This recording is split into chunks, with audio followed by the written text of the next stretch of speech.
asal bandai asal ko masih mesti saya topi saya beli lubang ni apa topi nak ni kapela mana ada dah topi nak ni ke topi apa nak dah ni pun sama tu ini pun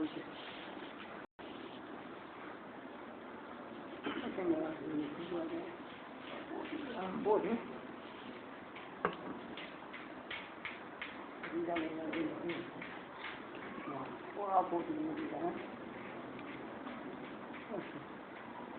فارغ ہو گئے اوپر والے فارغ ہو گئے. بسم اللہ الرحمن الرحیم.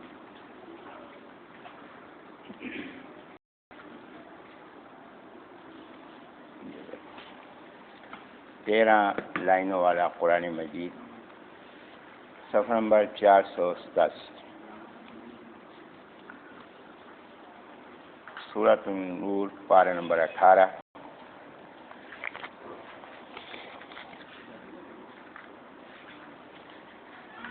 یہ سورت کا نام سورۃ النور اس کی ایک آیت کی وجہ سے ہے جس میں نور کا لفظ استعمال ہوئے. اس سورت کے بارے میں یہ بات فرمائی گئی کہ اس سورت کی خاص طور پہ خواتین کو تعلیم دینی چاہیے، اور غالباً حضرت عمر رضی اللہ عنہ کا ارشاد گرامی ہے کہ سورۃ المائدہ اپنے مردوں کو سکھلاؤ اور سورۃ النور اپنی عورتوں کو سکھلاؤ. اور یہ بات بھی فرمائی گئی کہ سورۃ النساء، سورۃ النور، سورۃ الاحزاب ان صورتوں کی خاص طور پر عورتوں کو تعلیم دینی چاہیے.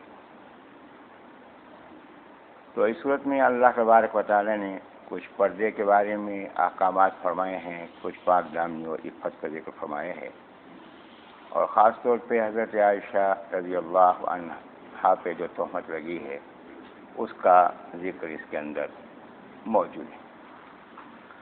یہ صفحہ نمبر 487 کے آخر اور 488 پہ یہ پہلا رکوع ہے. اعوذ باللہ من الشیطان الرجیم بسم اللہ الرحمن الرحیم. سورۃ انزلناها وفرضناها وانزلنا فیها آیات بینات لعلکم تذکرون. اس رکوع میں صفحہ نمبر 488 پہ اللہ تبارک و تعالی نے زنا کی سزا بیان فرمائی ہے، اور یہ بات ارشاد فرمائی ہے کہ جو کسی پہ تہمت لگائے اس کو بھی اس کی سزا ملنی چاہیے. تہمت کی سزا بھی بیان فرمائی ہے، حتیٰ کہ یہاں تک فرما دیا کہ شوہر کو بھی چاہیے کہ وہ محتاط رہے اور بیوی پہ تہمت نہ لگائے. صفحہ نمبر 489 پہ یہ رکوع نمبر 2 ہے. ان الذین جاؤوا بالافک عصبۃ منکم. اس میں اللہ تبارک و تعالیٰ نے واقعہ بیان فرمایا اور حضرت عائشہ رضی اللہ عنہا کی پاک دامنی اور عفت کو بیان کیا ہے. یہ واقعہ یہ ہے کہ حضرت عائشہ رضی اللہ عنہا کو اللہ تبارک و تعالی نے بہت سی فضیلتیں اور خصوصیات عطا فرمائی. نبی علیہ الصلوۃ والسلام جب کسی سفر کے لیے تشریف لے جاتے تھے، صحابیات رضی اللہ عنہن وہ سفر میں ساتھ نہیں ہوتی تھیں، لیکن نبی علیہ الصلوۃ والسلام کی کوئی نہ کوئی زوجہ محترمہ رضی اللہ عنہا ضرور ساتھ ہوتی تھیں. کیوں؟ اس لیے کہ نبی علیہ الصلوۃ والسلام تو تعلیمات کا چشمہ تھے، تو مردوں کے لیے بھی تعلیمات کا سلسلہ چل رہا تھا، عورتوں کے لیے بھی چل رہا تھا. تو اس لیے کسی خاتون کا ساتھ ہونا ضروری تھا کہ جو عورتوں کے لیے مسائل کو اخذ کرے. تو اس لیے نبی علیہ الصلوۃ والسلام جب بھی سفر پہ تشریف لے جاتے تھے، چاہے جہاد میں بھی تشریف لے جاتے تھے، زوجہ محترمہ رضی اللہ عنہا آپ کے ساتھ ہوتی تھی. اس کا طریقہ کار یہ تھا کہ اگرچہ اللہ تعالیٰ نے آپ کو اختیار دیا تھا کہ آپ جس کو چاہیں لے جائیں، لیکن نبی علیہ الصلوۃ والسلام نے یہاں بھی نمونہ بنتے ہوئے انصاف کے تقاضے پورے کیے کہ حضرت قرآن فرماتے تھے. تو بنو المصطلق ایک قبیلہ ہے جو راستے کا قبیلہ تھا، اور یہ ڈاک کا ڈالا کرتے تھے. جو قافلے گزرتے تھے ان پہ ڈاکہ ڈالتے تھے. نبی علیہ الصلوۃ والسلام نے ان کو تنبیہ فرمائی، لیکن وہ لوگ باز نہ آئے. تو نبی علیہ السلام نے سزا دینے کا فیصلہ کیا، تو حضرت نے بغیر کسی اطلاع کے اچانک ان پہ حملہ فرمانا چاہا۔ نبی صلی اللہ علیہ وسلم تشریف لے چلے تو یہ 5 ہجری کا واقعہ ہے، اور بعض روایات کے لحاظ سے 6 ہجری کا واقعہ ہے۔ ہو سکتا ہے کہ 5 ہجری کا آخر ہو، 6 ہجری کا آغاز ہو، تو اس وجہ سے جو ہے یہ بات آ گئی کہ 5 ہجری ہے، 6 ہجری ہے۔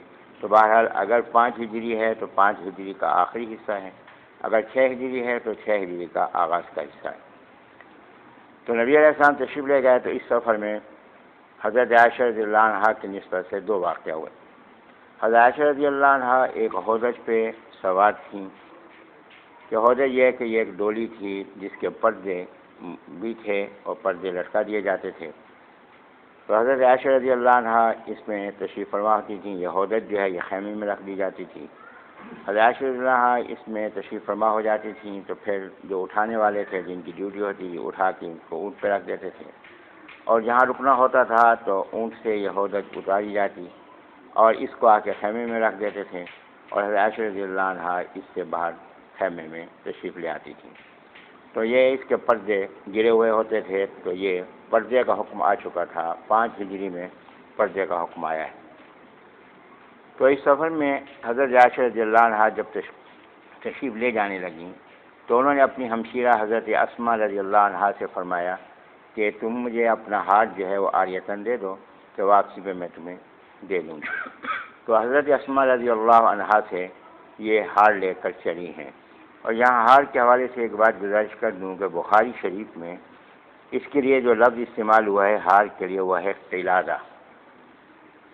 قلادہ ہمارے بعض مہربان یہ بات فرما دیتے ہیں کہ نہ بات یہ ہے کہ آپ تقلید کرتے ہیں، اور تقلید کے معنی ہوتے ہیں گلے میں قلادہ ڈالنا، اور قلادہ جو ہے وہ پٹے کو کہتے ہیں، اور پٹا جانور کے گلے میں ہوتا ہے۔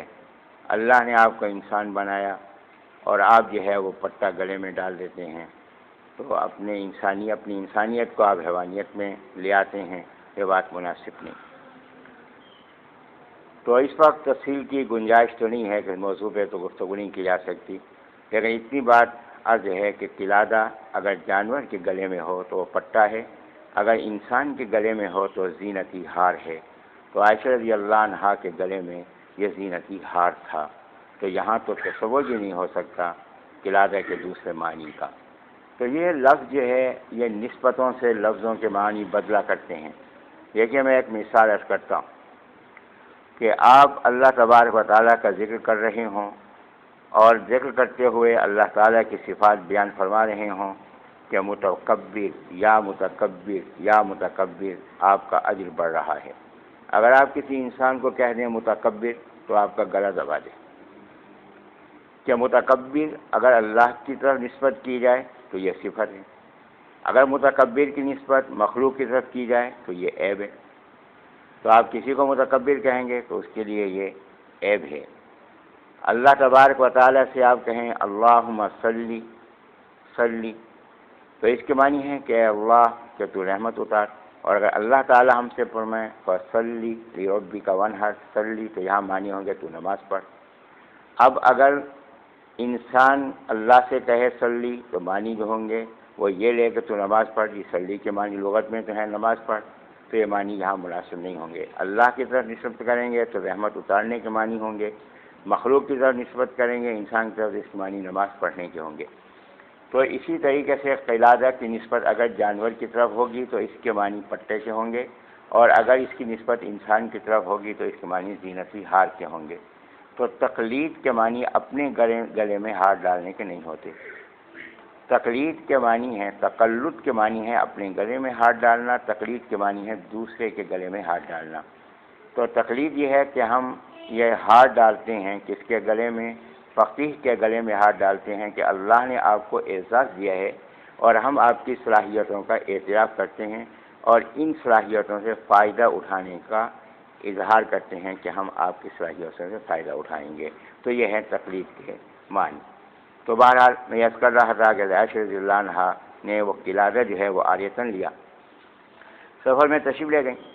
تو جاتے ہوئے ایک واقعہ ہوا ہے، ایک واقعہ آتے ہوئے ہوا ہے۔ جاتے ہوئے واقعہ یہ ہوا کہ ایک جگہ پڑاؤ کیا، عصر کا وقت تھا، حضرات صحابہ کرام رضی اللہ عنہم نے اور نبی علیہ السلام خدمت میں گزارش کی کہ حضرت یہاں ہم رک تو گئے ہیں لیکن پانی قرب و جوار میں موجود نہیں۔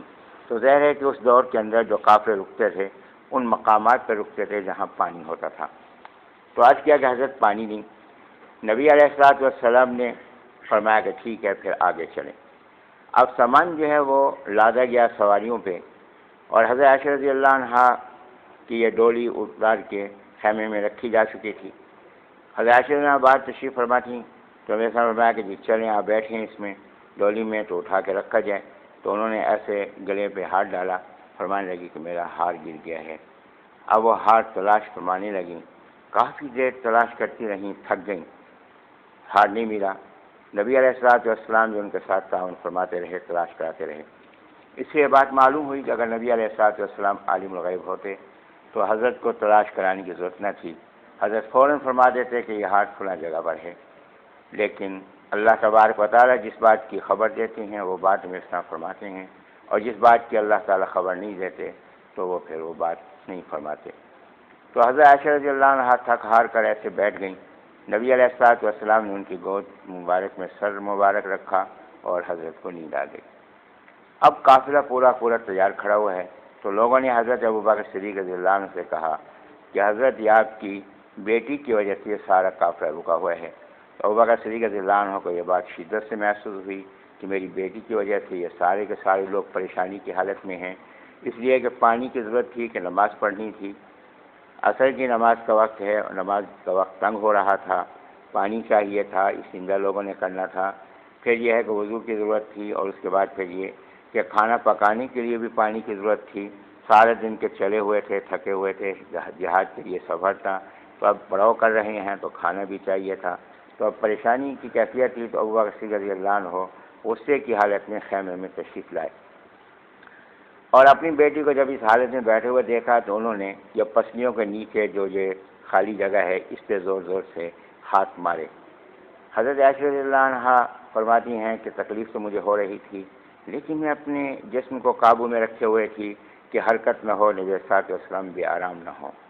نبی علیہ الصلوۃ والسلام کی آنکھ کھل گئی، فرمایا کہ ابوبکر کیا معاملہ ہے؟ کہا کہ یہ ابھی حضرت نے کوئی جواب نہیں دیا تھا کہ اللہ تبارک و تعالیٰ نے تیمم کو حکم نازل فرما دیا کہ اے لوگوں کیوں پریشان ہو، اور نبی علیہ الصلوۃ والسلام کی زوجہ محترمہ عائشہ رضی اللہ عنہا کو ذمہ دار کیوں قرار دیتے ہو؟ ان کی برکات سے ہم تمہیں تیمم کا حکم عطا فرما دیں۔ تو یہ تیمم کا حکم اس موقع پہ نازل ہوا، اور حضرت اسید بن حضیر رضی اللہ عنہ جو انصاری صحابی ہیں، سردار ہیں، انہوں نے فرمایا کہ ابوبکر یہ امت پہ آپ پہ پہلا احسان نہیں بلکہ آپ کے گھرانے کی وجہ سے کتنی ہی نعمتیں ہیں جو اللہ نے اس امت کو عطا فرمائی ہیں۔ یہ جانے کا واقعہ ہے۔ آنے کا واقعہ یہ ہے کہ نبی سے جب یہ حکم آ گیا، تیمم کر کے نماز پڑھ لی گئی۔ اب پانی کھانے پینے کے لیے تو ضرورت تھی، تو لہذا نماز کا مسئلہ حل ہوا۔ تو اب یہ ہے کہ چلیں آگے پانی کی جگہ پہ۔ جب اونٹ کھڑا کیا، کہا کہ اب تو ہار نہیں مل رہا، تو عائشہ رضی اللہ عنہ بیٹھ گئی ڈولی میں اور اس کو رکھ دیا گیا اونٹ پہ۔ جب اونٹ کھڑا کیا تو ہار جو تھا نیچے پڑا ہوا تھا، ہار مل گیا۔ تشریف لے گئے۔ اللہ تبارک و تعالیٰ نے اس جہاد میں کامیابی اور کامرانی عطا فرمائی۔ یہ واقعہ اس سے پہلے بیان ہو چکا ہے۔ اس کے بعد حضرت نبی پاک صلی اللہ علیہ وسلم جب واپس تشریف لے کامیابی اور کامرانی کے بعد، تو پھر راستے میں ایک جگہ قیام فرمایا، رات کو ٹھہرے۔ رات کو ٹھہرے تو الصبح اندھیرے میں حضرت عائشہ رضی اللہ عنہا حاجت کے لیے تشریف لے گئیں۔ جب گئیں حاجت سے فارغ ہوئیں، ادھر نبی علیہ الصلوۃ والسلام نے حکم فرما دیا روانگی کا۔ تو عائشہ رضی اللہ عنہا جیسے حاجت سے فارغ ہوئیں تو انہوں نے ایسے پھر ہاتھ جب مارا تو ہار نہیں تھا۔ اب وہ وہاں ہاتھ تلاش فرماتی رہیں، ہاتھ تلاش فرماتی رہیں، لیکن ہار نہیں ملا۔ جب روشنی ہو گئی تو ہار ملا۔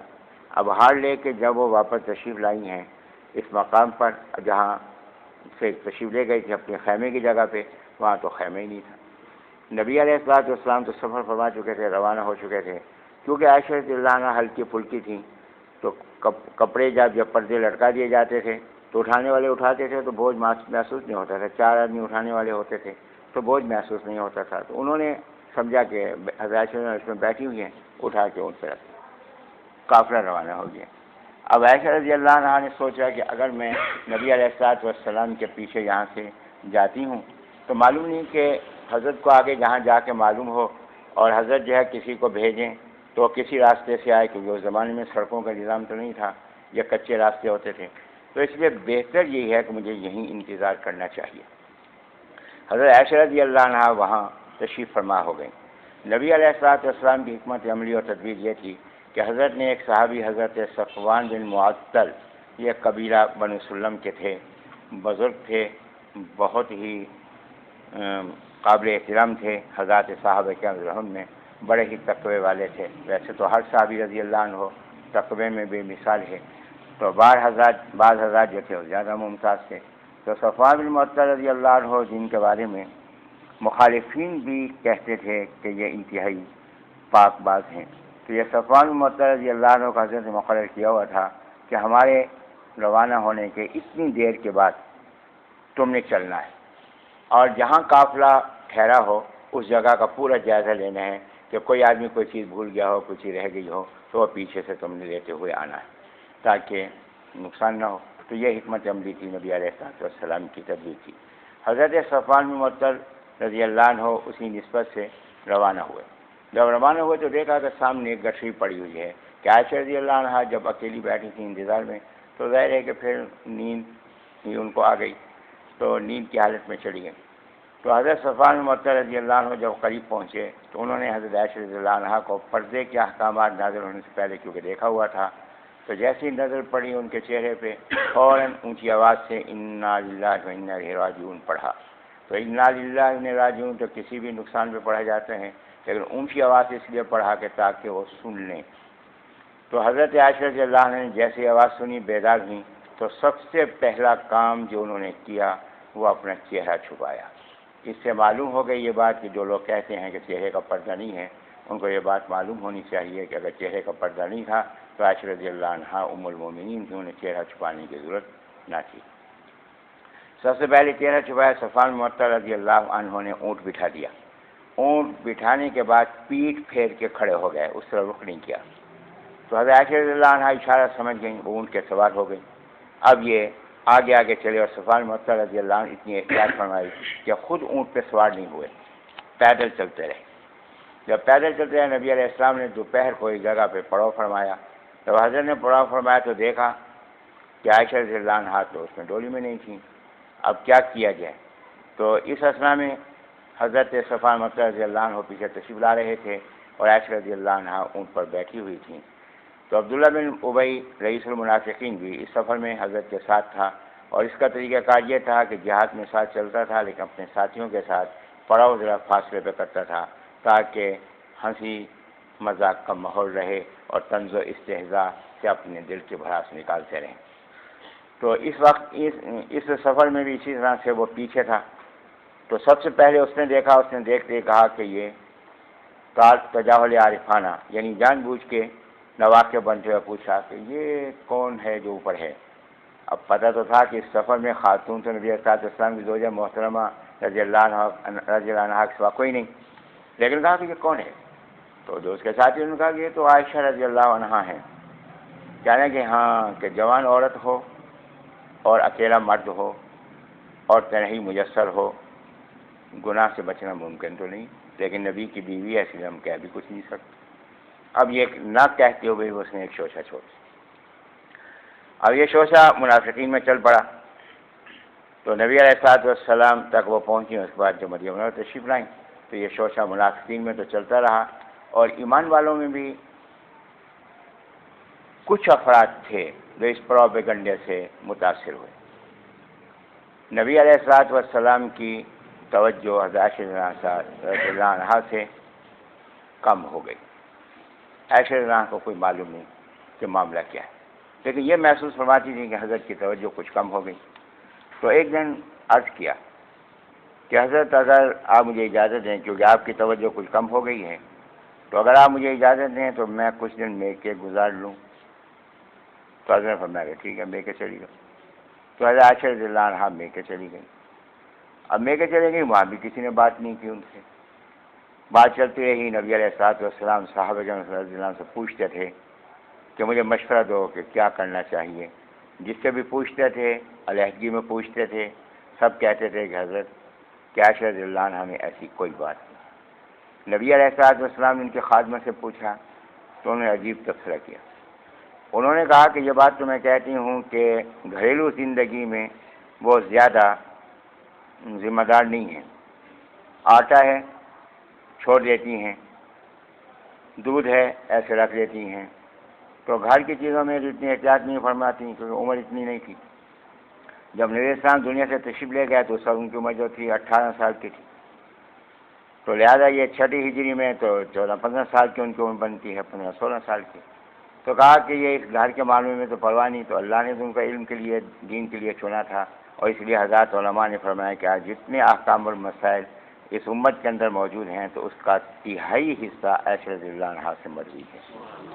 تو حضرت عائشہ رضی اللہ عنہا کے بارے میں خادمہ نے بھی یہ کہا کہ جہاں تک ہے کہ یہ گھر کے معاملے میں بھولا بھالا انداز یہ تو ان کا ہے, لیکن کہ عصمت میں کہ گار میں کوئی بات یہ ان میں بالکل نہیں, کمزوری بالکل نہیں. جس سے بھی حضرت نے پوچھا اس نے یہی بات کہی. لیکن نبی علیہ الصلوۃ والسلام کی ایک پریشانی کی کیفیت تھی, 1 مہینے تک یہ پریشانی کی کیفیت رہی ہے. حضرت عائشہ رضی اللہ عنہا جب میکے گئیں تو وہاں حاجت کے لیے, کیونکہ ان دنوں میں گھروں کے اندر یہ حاجت کا انتظام نہیں تھا, تو باہر جنگل ہی میں خواتین بھی جاتی تھیں, تو یہ الصبح جاتی تھیں اندھیرے میں. تو عائشہ رضی اللہ عنہ تشریف لے گئیں تو حضرت ابو بکر صدیق رضی اللہ عنہ کی ایک رشتے کی بہن جو ام مستح رضی اللہ عنہا یہ ان کے ساتھ تھیں, وہ ان کے پاس رہتی تھیں. حضرت صدیق اکبر رضی اللہ عنہ کے پاس رہتی تھیں, مالی لحاظ سے کمزور تھیں. تو ان کا لڑکا جو مستح رضی اللہ عنہ وہ بھی یہاں رہتے تھے. تو یہ ام مستح رضی اللہ عنہ حضرت عائشہ رضی اللہ عنہ کے ساتھ گئیں حاجت کے لیے. جب واپس آئیں تو ایسے بے خیالی میں عائشہ رضی اللہ عنہ کا کہ اس پریشانی میں کہ کیا وجہ ہو سکتی ہے کہ نبی علیہ الصلوۃ والسلام کی توجہ کم ہو گئی ہے, کوئی وجہ سمجھ میں نہیں آ رہی, واقعہ معلوم نہیں تھا. تو پاؤں الجھا ہے, گری ہیں. جب گری ہیں تو ام مستح رضی اللہ عنہا نے اپنے بیٹے کو برا بھلا کہا کہ اس کی وجہ سے یہ پریشانی ہوئی. تو عائشہ رضی اللہ عنہا فرمانے لگیں کہ خالہ کہ میرے گرنے میں اس کا کیا تعلق, اس کا کیا قصور ہے کہ آپ اس کو برا بھلا کہہ رہی ہیں اپنے بیٹے کو. کہا کہ بیٹی تجھے نہیں معلوم. کہا کیا؟ کہا کہ تیرے بارے میں ایسے بات تہمت چلی ہے اور اس میں میرا بیٹا بھی شامل ہے اس بات کو تسلیم کرنے والوں میں. اس پہ عائشہ رضی اللہ عنہا گھر تشریف لائیں, اور یہاں جب یہ واقعہ معلوم ہوا تو پھر روئی ہیں, اللہ کے حضور دعا کی اور یہ کہا کہ فوض امری اللہ, کہ میں نے اپنا معاملہ اللہ کے سپرد کیا. خیر واللہ المستعان علی ما یصفون, کہ اللہ ہی سے مدد چاہتی ہوں, جو کچھ یہ لوگ بیان کر رہے ہیں اللہ ہی میری پاک دامنی کو واضح فرمائیں گے. یہ سلسلہ چلتا رہا. ایک صحابی حضرت ابو ایوب انصاری رضی اللہ عنہ گھر تشریف لائے, کھانا کھانے کے لیے بیٹھے تو زوجہ محترمہ نے جیسے خواتین کی عادت ہے بات چلاتی ہیں, تو انہوں نے بھی کہا ابو ایوب انصاری رضی اللہ عنہ سے, فرمایا کہ آپ نے بھی سنا؟ کہا کہ کیا؟ کہ عائشہ رضی اللہ عنہ کے بارے میں یہ خبر چل رہی ہے. تو حضرت ابو ایوب انصاری رضی اللہ عنہ نے فرمایا کہ اگر کوئی مجھ سے آپ کے بارے میں یہ بات کہہ دے تو مجھے کیا کہنا چاہیے؟ تو انہوں نے فرمایا کہ کیا آپ اس بات کو نہیں جانتے کہ میں آپ کی بیوی ہوں اور آپ میرے والد کو نہیں جانتے؟ تو ایسے والد کی لڑکی اور ایسے شوہر کی بیوی ایسی ہو سکتی ہے؟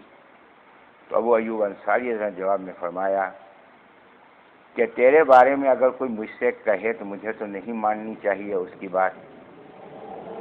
تیرے شوہر کی وجہ سے اور تیرے والد کی وجہ سے, تیرے والد سے بہتر اس کا والد اور تیرے شوہر سے بہتر اس کا شوہر, تو اس کے بارے میں کیسے سن لوں؟ بہرحال بات ان کی سمجھ میں بھی آ گئی. تو ان کا مقصد بھی ایسا نہیں تھا, ایک سنی سنی بات تھی جو چل رہی تھی. تو اس کے بعد یہ 1 مہینے کے بعد نبی علیہ الصلوۃ والسلام تشریف فرما تھے حضرت ابوبکر صدیق رضی اللہ عنہ گھر میں, کہ وہیں جو ہے یہ آیات نازل ہوئی ہیں. یہ 16 آیات ہیں جن میں اللہ تبارک و تعالی نے عائشہ رضی اللہ عنہا کی پاک دامنی بیان فرمائی ہے. نبی علیہ الصلوۃ والسلام نے یہ آیات پڑھیں تو حضرت عائشہ رضی اللہ عنہا کی والدہ ام رومان زینب رضی اللہ عنہا نے فوراً کہا عائشہ رضی اللہ عنہا سے کہ اٹھو اور نبی علیہ السلام کا شکریہ ادا کرو. تو انہوں نے جواب میں فرمایا کہ نبی علیہ السلام کا شکریہ ادا کروں کہ جنہوں نے پراگنڈے کے اثرات قبول فرما لیے تھے، اس ذات کا شکریہ کیوں نہ ادا کروں جس نے میری پاک دامنی نازل فرمائی. فرمایا کہ یہ تو مجھے امید تھی کہ اللہ تبارک و تعالیٰ میری پاک دامنی نازل فرمائیں گے، لیکن یہ مجھے توقع نہیں تھی کہ اللہ تبارک و تعالیٰ اس پاک دامنی کو قرآن کا حصہ بنا دیں گے. کہ اللہ تبارک و تعالیٰ نے قرآن مجید میں جو پاک دامنی دین دن کی واضح فرمائی ہے، تو ایک ہم نے سورہ یوسف میں حضرت یوسف علیہ السلام کے بارے میں دیکھا کہ اللہ تبارک و تعالیٰ نے ان کی پاک دامنی کی گواہی دلوائی کس سے؟ دودھ پیتے بچے سے. حضرت موسیٰ علیہ نبینا علیہ السلام کے بارے میں یہ واقعہ آگے آئے گا کہ ان کے بارے میں ان کی قوم والوں نے ایک الزام لگایا کہ ان کے جسم پر کوئی نشان ہے، اور اس سلسلے میں بات کو پھیلانے کی کوشش کی. تو اللہ تبارک و تعالیٰ نے اس غلط فہمی کو دور کیا ہے ایک پتھر کے ذریعے سے.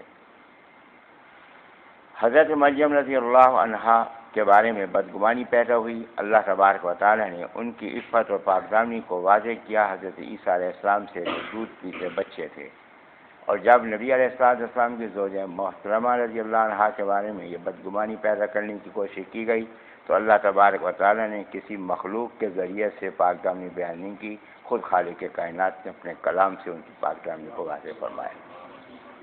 تو یہاں اللہ تبارک و تعالیٰ نے یہ بات فرمائی کہ جن لوگوں نے یہ تہمت لگائی ہے، یہ تہمت قبول کی ہے، تو ان کو سزا دی جائے. تو حضرت حسان بن ثابت رضی اللہ عنہ اور حضرت مصطح رضی اللہ عنہ جو ابو بکر صدیق کے یہ رشتے میں بھانجے ہوتے تھے، تو ان کو تہمت کے کوڑے لگے تھے. اور ایک خاتون کی حضرت حمنہ رضی اللہ عنہا یہ نبی علیہ السلام کی پھوپھی کی لڑکی بھی ہیں اور حضرت کی سالی بھی ہیں. لیکن یہ جو عبداللہ بن ابی اور اس کے ساتھی جو اس بات کو پھیلانے والے تھے، تو اللہ نے فرمایا کہ ان کو سزا نہ دی جائے، ان کے لیے میں نے آخرت کی سزا تیار کر رکھی ہے.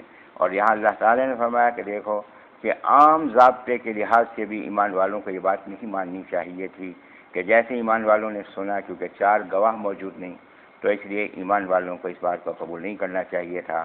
کہنا چاہیے تھا کہ پہلے گواہ پیش کرو، اگر گواہ نہیں ہے تو یہ کھلا جھوٹ ہے.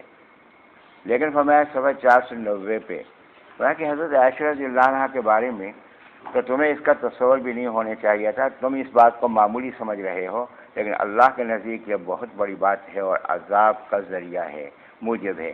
اللہ تبارک و تعالیٰ نے درگزر کیا کہ اس معاشرے کے اندر ان کے بارے میں یہ سوچ پیدا ہو، تو اللہ تبارک و تعالیٰ عذاب نازل فرماتے. لیکن اللہ تعالیٰ نے مہلت دی ہے، اور تمہیں چاہیے تھا کہ جیسے تم نے یہ بات سنی تھی تم کہتے تھے سبحانک ھذا بہتان عظیم، کہ اللہ تبارک و تعالیٰ پاک ہے، کہ اللہ تعالیٰ پاک ہے کہ اپنے نبی علیہ السلام کی ایسی بیوی عطا نہیں کر سکتا اپنے نبی علیہ السلام کو جو کردار کے لحاظ سے کمزور ہو.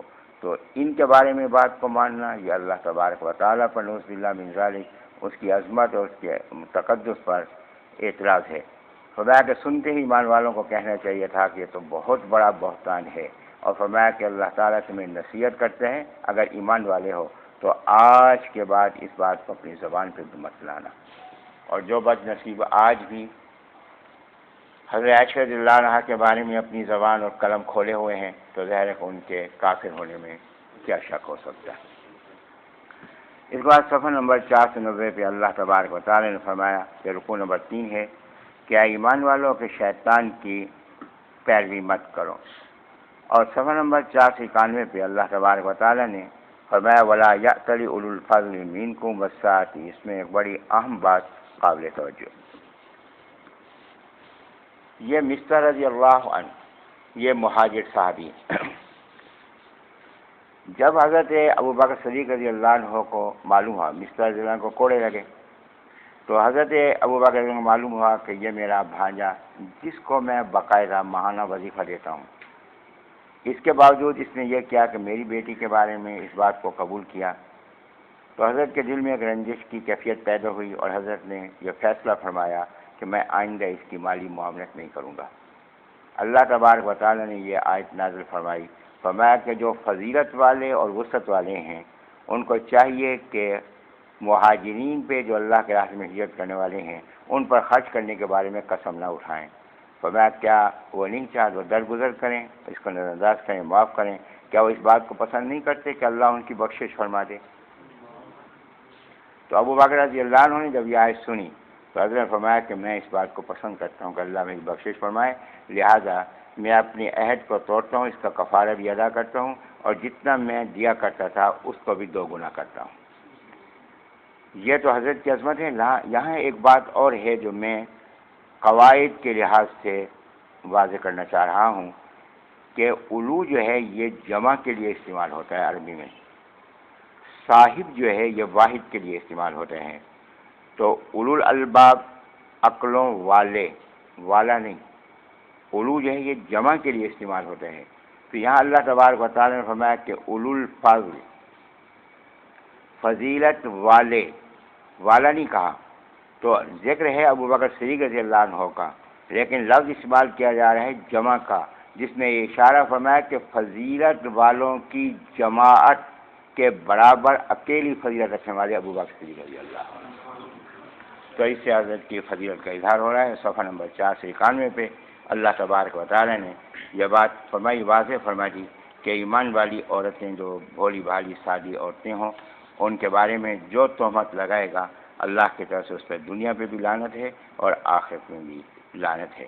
صفحہ 491 کے آخر اور صفحہ 492 پہ یا ایھا الذین آمنوا لا تدخلوا بیوتا غیر بیوتکم، اس پہ اللہ تبارک و تعالیٰ نے اصول بیان فرمائے ہیں کہ کسی کے گھر میں داخل ہوں تو بغیر اجازت کے داخل نہ ہوں، سلام کریں اور سلام کرنے کے بعد اجازت لیں اور پھر اس کے بعد جو ہے وہ داخل ہوں۔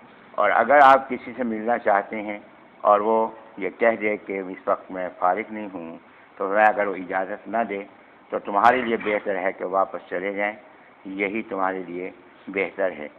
اور اس کے بعد اللہ تبارک و تعالیٰ نے فرمایا کہ ایمان والے مردوں سے فرما دیں کہ اپنی نگاہوں کو نیچا رکھیں اور اپنی شرمگاہوں کی حفاظت کریں، اور پھر ایمان والی عورتوں سے بھی یہی حکم فرمایا کہ جس طرح ایمان والے مردوں کے لیے غیر محرم عورت کو دیکھنا منع ہے، اسی طرح ایمان والی عورت کے لیے بھی غیر محرم مرد کو دیکھنا منع ہے۔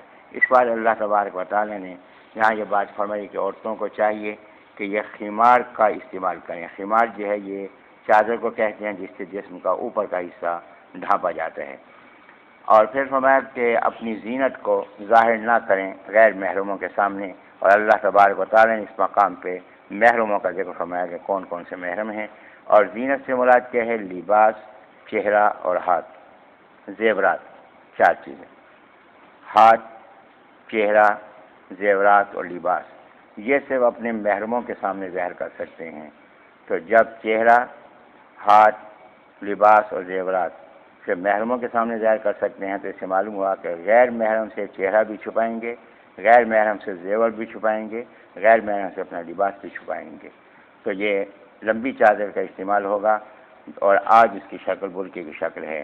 تو غیر محرم سے ان چیزوں کو چھپائیں گے، تو زیورات، چہرہ، ہاتھ اور لباس یہ سب محرم کے سامنے ظاہر کیے جا سکتے ہیں، اور اللہ نے یہاں محرموں کی فہرست فرمائی ہے۔ صفحہ 493 پہ اللہ تبارک و تعالیٰ نے یہ بات ارشاد فرمائی، صفحہ 493 کے آخر میں 494 پہ، کہ جو لوگ تمہارے ماتحت ہیں، جو تمہارے اختیار میں ہیں، ان کو گناہ پہ مجبور مت کرو۔ صفحہ نمبر 494 پہ رکوع نمبر 5 ہے، اللہ نور السماوات والارض، اس سے اللہ تبارک و تعالیٰ نے ایمان کو نور فرمایا ہے، قرآن کو نور فرمایا ہے، ہدایت کو نور فرمایا ہے، اور فرمایا کہ یہ نور ان لوگوں کو حاصل ہوتے ہیں جن کے دل میں طلب ہو۔ اور صفحہ نمبر 494 میں اللہ تبارک و تعالیٰ نے مردوں کی خصوصیات بیان فرمائی ہیں کہ تجارت کی وجہ سے وہ اللہ کے ذکر سے غافل نہیں ہوتے، اور اللہ کے گھروں کو، مسجدوں کو آباد رکھتے ہیں۔ تو یہاں ایک اشارہ صرف عرض کر دوں کہ اللہ تبارک و تعالیٰ نے یہاں ایمان والے نہیں فرمایا، یہاں اللہ نے رجال فرمایا کہ مرد۔ معلوم ہوا کہ مسجدوں کی آبادی کا تعلق مردوں کے ساتھ ہے، عورتوں کے ساتھ نہیں، تو عورتوں کو مساجد میں نہیں جانا چاہیے۔ صفحہ 495 پہ اللہ تبارک و تعالیٰ نے والذین کفروا اعمالهم میں یہ بات ارشاد فرمائی کہ وہ لوگ جن کا عقیدہ درست نہیں، ان کے اعمال کتنے ہی اچھے کیوں نہ ہوں، فرمایا کہ ان کی مثال ایسے ہے جیسے کوئی صحرا میں ہو اور دور سے اس کو پانی نظر آ رہا ہو، لیکن جب وہاں قریب پہنچے تو معلوم ہو کہ پانی نہیں بلکہ ایک چمکتی ہوئی ریت ہے. تو اسی طرح وہ پیاس میں مر جائے گا بھٹک بھٹک کر. تو اسی طرح جن لوگوں کا عقیدہ درست نہیں تو ان کے اعمال بھی ان کو فائدہ نہیں پہنچا سکتے. اور صفحہ 495 بھی اسی رکوع کے آخر میں فرمایا کہ وہ گمراہیوں کے اندھیرے میں پھنسے ہوئے ہیں. اور صفحہ 495 کے آخر اور 496 پر رکوع نمبر 6 ہے الم تر ان اللہ یسبح لہ من فی السماوات والارض. جہاں اللہ تعالیٰ نے فرمایا کہ ہر مخلوق اللہ کے لیے نماز پڑھ رہی ہے اور ہر مخلوق اللہ کی تسبیح بیان کر رہی ہے. اب ان کی تسبیح کیا ہے، ان کی نماز کیا ہے، یہ اللہ کے علم میں ہے اور ہر مخلوق کو معلوم ہے کہ اس نے اللہ کی عبادت کس طریقے سے کرنی ہے. صفحہ نمبر 496 پہ اللہ تبارک و تعالیٰ نے بارش کے نظام، رات دن کے نظام، جانوروں کی پیدائش، انسانوں کی پیدائش، 2 ٹانگوں والی مخلوق اور 4 ٹانگوں والی مخلوق سب کو اللہ نے اپنی قدرت کی نشانیوں کے طور پہ بیان فرمایا ہے. اور صفحہ نمبر 497 پہ اللہ تبارک و تعالیٰ نے یہ بات فرمائی کہ جو نبی علیہ السلام کے فیصلے کو قبول نہ کرے فرمایا کہ وہ ظالم ہیں، ایمان والے ہرگز نہیں ہو سکتے. صفحہ 497 رکوع نمبر 7 ہے انما کان قول المؤمنین اذا دعوا الی اللہ ورسولہ. فرمایا کہ جو ایمان والے ہیں وہ نبی علیہ السلام کے فیصلے کو قبول کرتے ہیں. اور یہاں اللہ تعالیٰ نے فرمایا کہ من یطع اللہ ورسولہ ویخشى اللہ ویتقہ فاولئک الفائزون، کہ یہ ایک آیت ہے. اس حوالے سے ایک واقعہ ہے مختصر، وہ میں عرض کر دوں کہ جس کو اللہ ہدایت دینا چاہتے ہیں ذریعہ بناتے ہیں. حضرت عمر رضی اللہ عنہ تشریف فرماتے ہیں کہ ایک رومی دیہاتی کہ حضرت کی خدمت میں حاضر ہوا اور کہا کہ حضرت میں ایمان لاتا ہوں، آپ مجھے دائرہ ایمان میں داخل فرمائیں. حضرت عمر رضی اللہ عنہ فرمایا کہ تیرے ایمان کا سبب کیا ہے؟ اس نے کہا کہ حضرت یہ آیت میرے ایمان کا سبب ہے کہ ایک ایمان والا ہمارے پاس قید تھا، تو میں گزرا تو وہ یہ آیت پڑھ رہا تھا اور اس آیت کے سننے سے میرا دل کھل گیا. تو حضرت فرمایا کہ اس آیت میں تو نے کیا محسوس کیا؟ اس نے کہا کہ اس کے اندر حضرت بڑی جامعیت ہے کہ اللہ تعالیٰ نے فرمایا کہ من یطع اللہ ورسولہ، کہ جو اطاعت کرے اللہ کی، اس میں سارے فرض احکام آ گئے، اور جو اطاعت کرے وہ رسول اس کے رسول صلی اللہ علیہ وسلم کی، اس میں ساری سنتیں آ گئیں. وَيَخْشَى اللَّهَ، اور جو ڈرے اللہ سے، اس میں ماضی کی ساری باتیں آ گئیں کہ اپنے گناہوں پہ ندامت اور اللہ کا خوف. وَيَتَّقِهِ، اور اس میں مستقبل کی ساری باتیں آ گئیں کہ اللہ کی نافرمانی سے بچتا ہے. فرمایا کہ فَأُولَٰئِكَ هُمُ الْفَائِزُونَ، یہی ہیں حقیقی کامیاب ہونے والے. تو یہاں ایک آیت میں پوری زندگی بیان ہو گئی ہے. تو یہ مخلوق کا کلام نہیں ہو سکتا، یہ خالق کائنات کا کلام ہے. اس کی وجہ سے میں ایمان لا رہا ہوں. اس بعد اللہ تبارک و تعالی نے حکم دیا کہ اللہ نبی السلام کی جو ہے وہ اطاعت کریں. صفحہ 498 پہ اللہ تعالی نے فرمایا کہ اللہ کا وعدہ ہے ان لوگوں سے جو اللہ پر ایمان والے ہیں اور اللہ کے احکامات کی تعمیل والے ہیں. اللہ تبارک و تعالی دین کے نفاذ کا ان سے کام لیں گے. اور جب یہ لوگ ذمہ داری کو اختیار کرتے ہیں تو پھر اللہ کے احکامات کو نافذ کرتے ہیں. اور فرمایا کہ نماز قائم کرو، زکوٰۃ ادا کرو اور نبی علیہ السلام کی اطاعت کرو، اس میں تمہارے لیے کامیابی ہے. صفحہ نمبر 498 پہ رکوع نمبر 8 ہے یا ایھا الذین آمنوا لیستأذنکم الذین ملکت ایمانکم. تو اس پہ اللہ تبارک و تعالیٰ نے یہ بات ارشاد فرمائی اس پر 498 کے آخر 499 پر کہ کسی کی تنہائی میں بغیر اجازت کے داخل نہ ہو.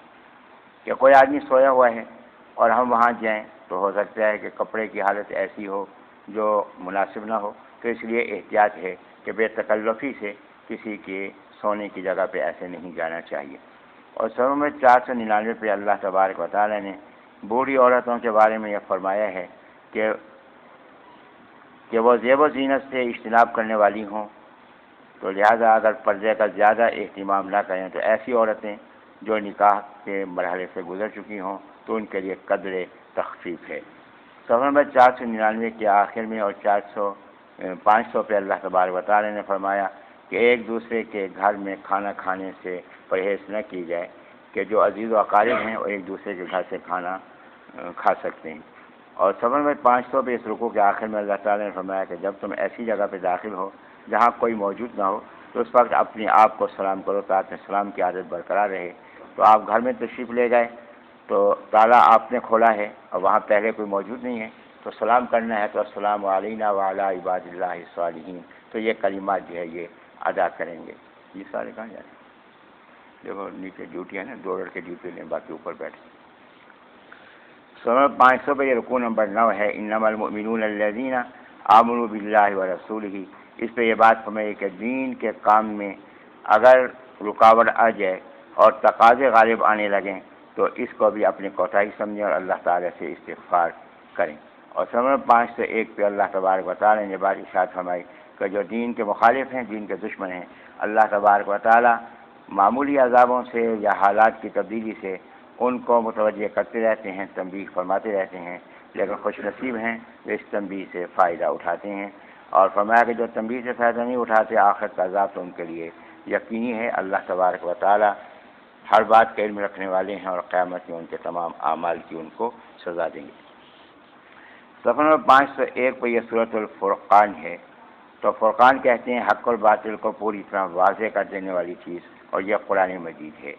تو اس کے پہلے رکوع میں اللہ تبارک و تعالیٰ نے بات فرمائی کہ اللہ تعالیٰ نے نبی علیہ السلام پر قرآن مجید کو نازل کیا. پھر اللہ تبارک و تعالیٰ نے اپنی توحید بیان فرمائی. اور صفحہ 502 پہ اللہ تبارک و تعالیٰ نے زندگی اور موت کا اختیار اپنا جو ہے وہ بیان فرمایا ہے.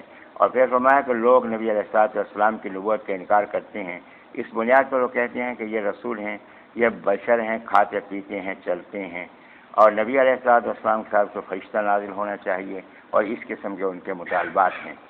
صفحہ نمبر 503 پر فرمایا کہ نبی علیہ السلام کو وہ کہتے ہیں کہ یہ جادو زدہ ہیں. فرمایا کہ دیکھیں کہ اللہ تعالیٰ نے آپ کو کتنا صاحب عقل بنایا، لیکن یہ کتنی عجیب بات ہے کہ یہ لوگ ضد کی وجہ سے آپ کے بارے میں نازیبا الفاظ استعمال کرتے ہیں. صفحہ نمبر 503 پہ رکوع نمبر 2 ہے. اللہ تبارک و تعالیٰ نے فرمایا کہ اللہ تبارک و تعالیٰ اس بات پر قادر ہیں کہ آپ کے لیے اس دنیا کے اندر محلات تیار فرما دیں، لیکن یہ دنیا محلات کا مقام نہیں. اور پھر اللہ تبارک و تعالیٰ نے فرمایا کہ جو انکار کرنے والے، نافرمانی والے ہیں، یہ جب عذاب میں ڈالے جائیں گے تو اس وقت یہ موت کو پکاریں گے، لیکن اس وقت ان کو موت نہیں آئے گی. اور وہ لوگ جو اللہ کی اطاعت والے ہیں، اللہ تعالیٰ ان کو اجر عظیم عطا فرمائیں گے. صفحہ نمبر 504 پہ اللہ تبارک و تعالیٰ نے یہ بات ارشاد فرمائی کہ نبی علیہ السلام آپ سے پہلے جتنے رسول تشریف لائے وہ سارے کے سارے کھانا کھاتے تھے، سبھی بازاروں میں چلتے تھے. تو اس سے یہ بات واضح فرما دی کہ جس طرح آپ بشر ہیں، آپ سے پہلے انبیاء علیہ السلام بھی سارے کے سارے بشر تھے. صفحہ نمبر 505 پہ یہ رکوع نمبر 3 ہے. اس پہ اللہ تبارک و تعالیٰ نے یہ بات ارشاد فرمائی کہ اللہ نے قرآن مجید کی نعمت عطا فرمائی اور نبی علیہ السلام کی نعمت عطا فرمائی. اور جو لوگ دنیا میں نبی علیہ السلام کی اتباع نہیں کریں گے تو قیامت دن پچھتائیں گے اور کہیں گے اے کاش کہ ہم نے نبی علیہ السلام کی بات کو مان لیا ہوتا اور ان گمراہ کرنے والوں کو اپنا دوست نہ بنایا ہوتا.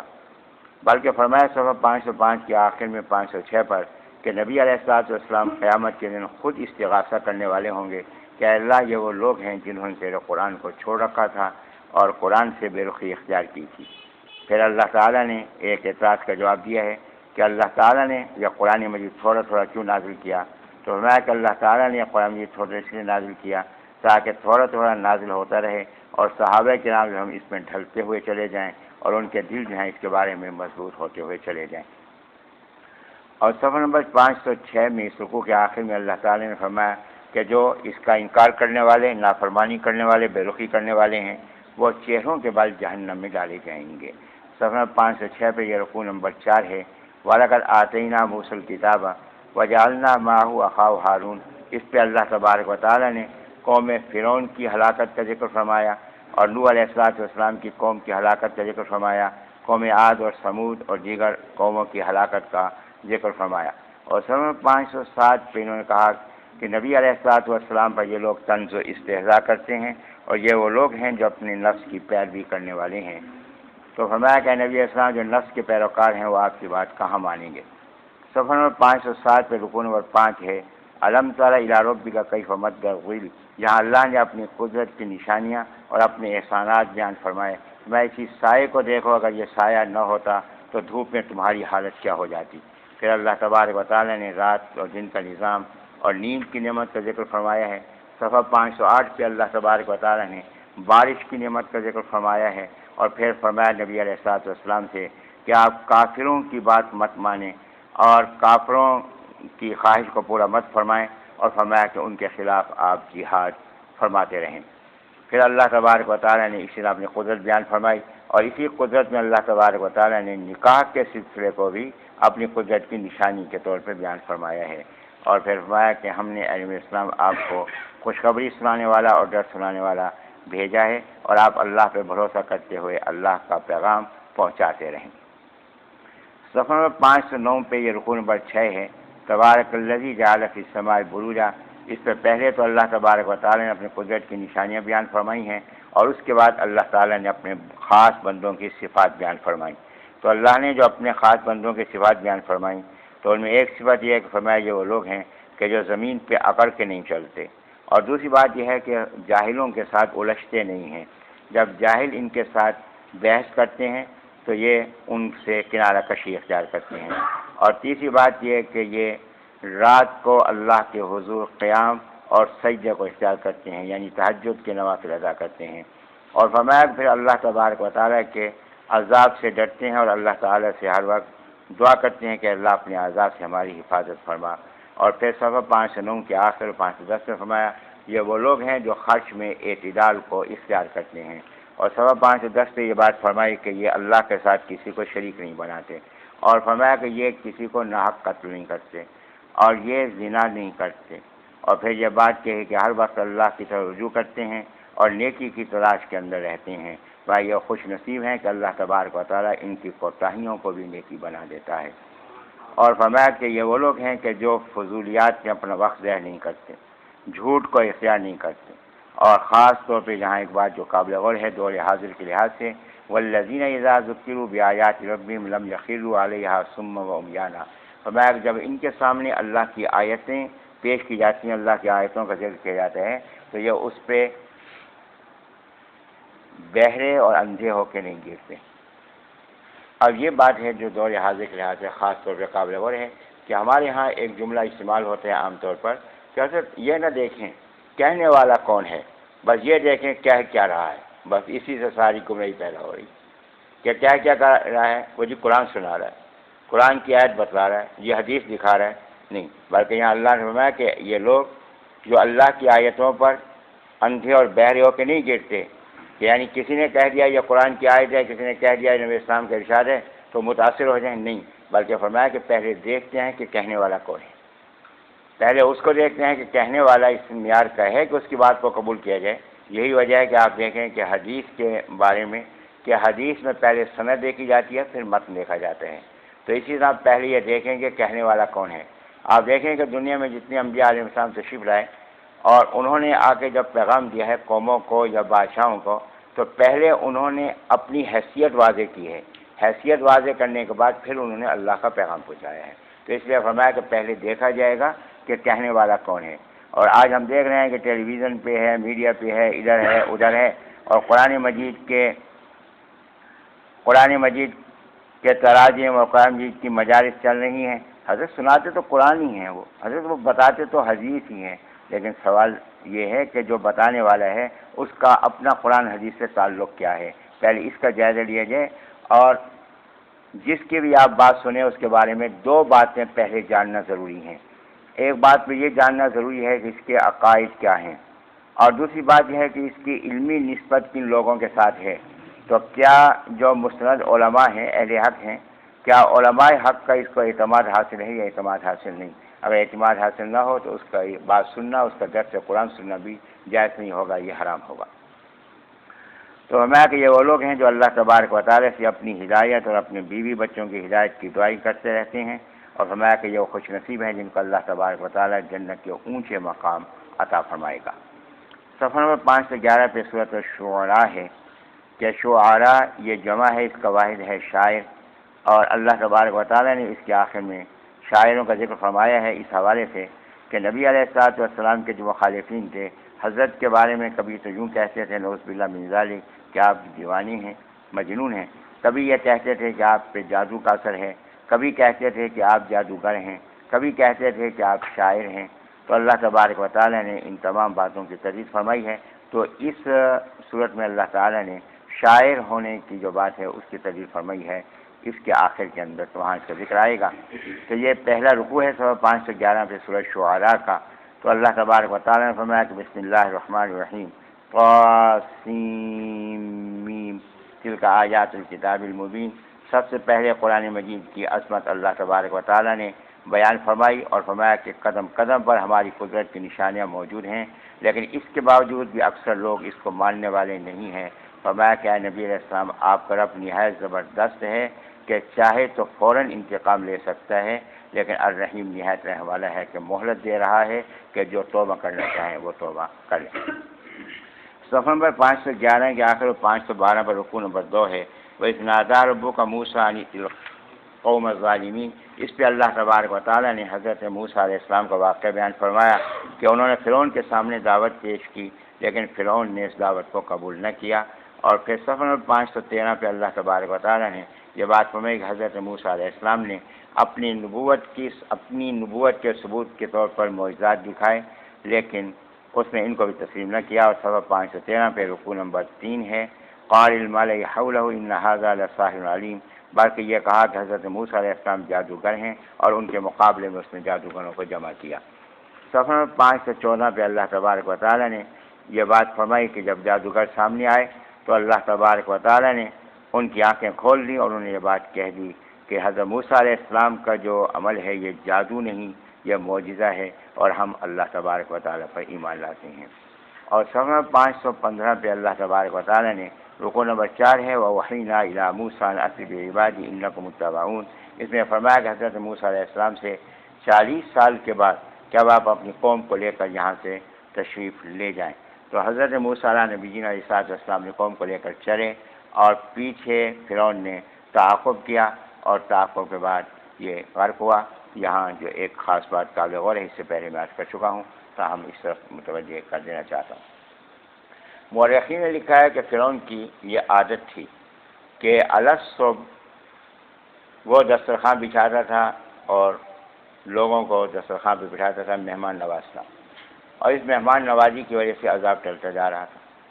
جب حضرت موسیٰ علیہ نبی علیہ السلام نے قوم کو لے کر تشریف لے گئے تو یہ جب صبح بیدار ہوا تو دیکھا کہ آسان نہیں ہے آج اسرائیلیوں کی مکانات کی طرف سے، کہ بالکل بے رونقی سی ہے. تو کہا کہ یہ جانے کا پروگرام بنا رہے تھے، کہیں نکل نہ گئے ہوں. فوراً لشکروں کو حکم دیا کہ تیار ہو، تعاقب کریں. تو جو خدام تھے انہوں نے کہا کہ دسترخوان لگا دیں، کہا کہ نہیں آج واپس آ کے لگائیں گے. تو اس دن وہ مہمان نوازی نہیں ہوئی، تو جو رکاوٹ تھی عذاب میں وہ باقی نہ رہی، تو اس نے اللہ تبارک و تعالیٰ نے عذاب کی پکڑ میں لے لیا. یہاں جو بات میں عرض کرنا چاہ رہا تھا کہ جس وقت فرعون نے تعاقب کیا، حضرت موسیٰ علیہ نبی علیہ السلام کی قوم نے کہا کہ اے موسیٰ علیہ السلام انا لمدرکون، کہ ہم تو پکڑے گئے. اگر ہمیں مروانا ہی تھا تو شہر میں مرنے دیتا، ضرور سمندر کے کنارے آ کے مروانا تھا.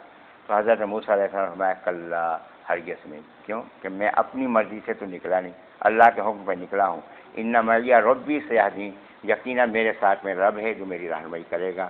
یہ بات اس سے پہلے سورۃ توبہ کے حوالے سے میں عرض کر چکا ہوں، تو یہ یہاں واضح کر رہا ہوں کہ حضرت موسیٰ علیہ نبی علیہ السلام کے ساتھ 6,70,000 افراد ہیں، لیکن وہ فرما رہے ہیں کہ میرے ساتھ میرا رب ہے. یہ نہیں کہا کہ ہمارے ساتھ ہمارا رب ہے. اور وہاں غار ثور میں نبی اسلام کے ساتھ صرف حضرت ابوبکر صدیق رضی اللہ عنہ ہیں. وہاں نبی اسلام نے نہیں فرمایا کہ اے ابوبکر میرے ساتھ میرا رب ہے، میں ان اللہ معنا، کہ ابوبکر یقیناً ہمارے ساتھ اللہ تعالیٰ ہے، جیسے میرے ساتھ ہے ویسے ہی اللہ تیرے ساتھ ہے. کیوں کہ اس لیے کہ یہاں قوم کی فکر اور ہے، موسیٰ علیہ السلام کی فکر اور ہے. وہاں نبی علیہ السلام کی جو فکر ہے ابوبکر صدیق رضی اللہ عنہ کی فکر بھی وہی ہے.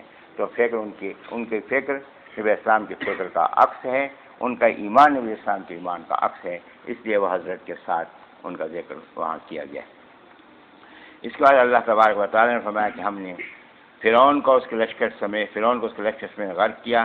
فرمایا کہ اس میں بہت بڑی نشانی ہے، لیکن فرمایا صفحہ 515 کے آخر 516 پہ اکثر لوگ نہیں مانتے. فرمایا کہ آپ کا رب جو ہے نہایت زبردست ہے، وہ آج بھی ہلاک کرنے پر قادر ہے، لیکن الرحیم نہایت رحم والا ہے کہ مہلت دیتا ہے کہ کون ہے خوش نصیب جو اللہ کی طرف رجوع کر لیتا ہے. صفحہ نمبر 516 پہ یہ رکوع نمبر 5 ہے. وَاتْلُ عَلَيْهِمْ نَبَأَ إِبْرَاهِيمَ. اس پہ اللہ تبارک و تعالیٰ نے حضرت ابراہیم علیہ نبینا علیہ السلام کا واقعہ بیان فرمایا کہ حضرت ابراہیم علیہ نبینا علیہ السلام نے یہ بات فرمائی کہ تعارف کرایا ہے کہ میرا رب کون ہے.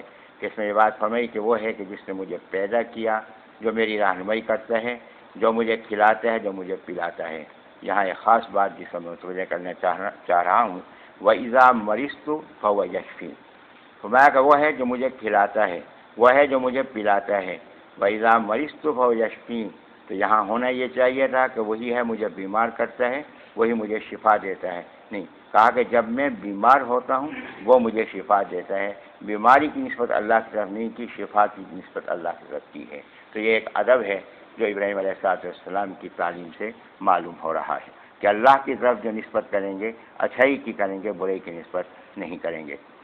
حضرت ابراہیم علیہ السلام کی یہاں دعائیں بیان فرمائی ہیں، اور اس کے بعد صفحہ نمبر 517 پہ اللہ تبارک و تعالیٰ نے یہ بات ارشاد فرمائی کہ اللہ تبارک و تعالیٰ نے ان کے مخالفین کو بھی ہلاک کیا ہے، اور ابراہیم علیہ السلام کے یہاں اصول اللہ نے بیان فرمایا کہ اس میں بھی بہت بڑی نشانی ہے، لیکن اکثر لوگ جو ہے اس کو نہیں مانتے۔ فرمایا کہ آپ کا رب جو ہے نہایت زبردست ہے، آج بھی ہلاک کرنے پر قادر ہے، لیکن الرحیم نہایت رحم والا ہے کہ مہلت دے رہا ہے کہ کون ہے جو توبہ کر لیتا ہے۔ صفحہ 517 کے آخر 518 پہ رکوع نمبر 6 ہے، کذبت قوم نوح المرسلین، اس پہ اللہ تبارک و تعالیٰ نے حضرت نوح علیہ نبینا علیہ السلام قوم کا ذکر فرمایا ہے، اور حضرت نوح علیہ السلام کی تعلیمات اور قوم کی مخالفت، ان کی ہلاکت کا، ڈوبنے کا ذکر کیا ہے، اور پھر آخر میں اسی طرح فرمایا کہ اس میں بھی ایک بہت بڑی نشانی ہے، عبرت ہے، لیکن فرمایا کہ اکثر لوگ جو ہے وہ نہیں مانتے، اور آپ کا رب جو ہے نہایت زبردست ہے، نہایت رحم والا ہے۔ صفحہ نمبر 519 پہ یہ رکوع نمبر 7 ہے، کذبت عاد المرسلین، اس پہ اللہ تبارک و تعالیٰ نے قوم عاد کی حالت، اس کی ہلاکت کا ذکر فرمایا، اور پھر اس کے آخر میں بھی اسی طرح یہ فرمایا کہ ان فی ذلک لآیہ، یقیناً اس میں نشانی ہے، وما کان اکثرھم مؤمنین، لیکن اکثر لوگ نہیں مانتے، اور آپ کا رب جو ہے نہایت زبردست ہے، نہایت رحم والا ہے۔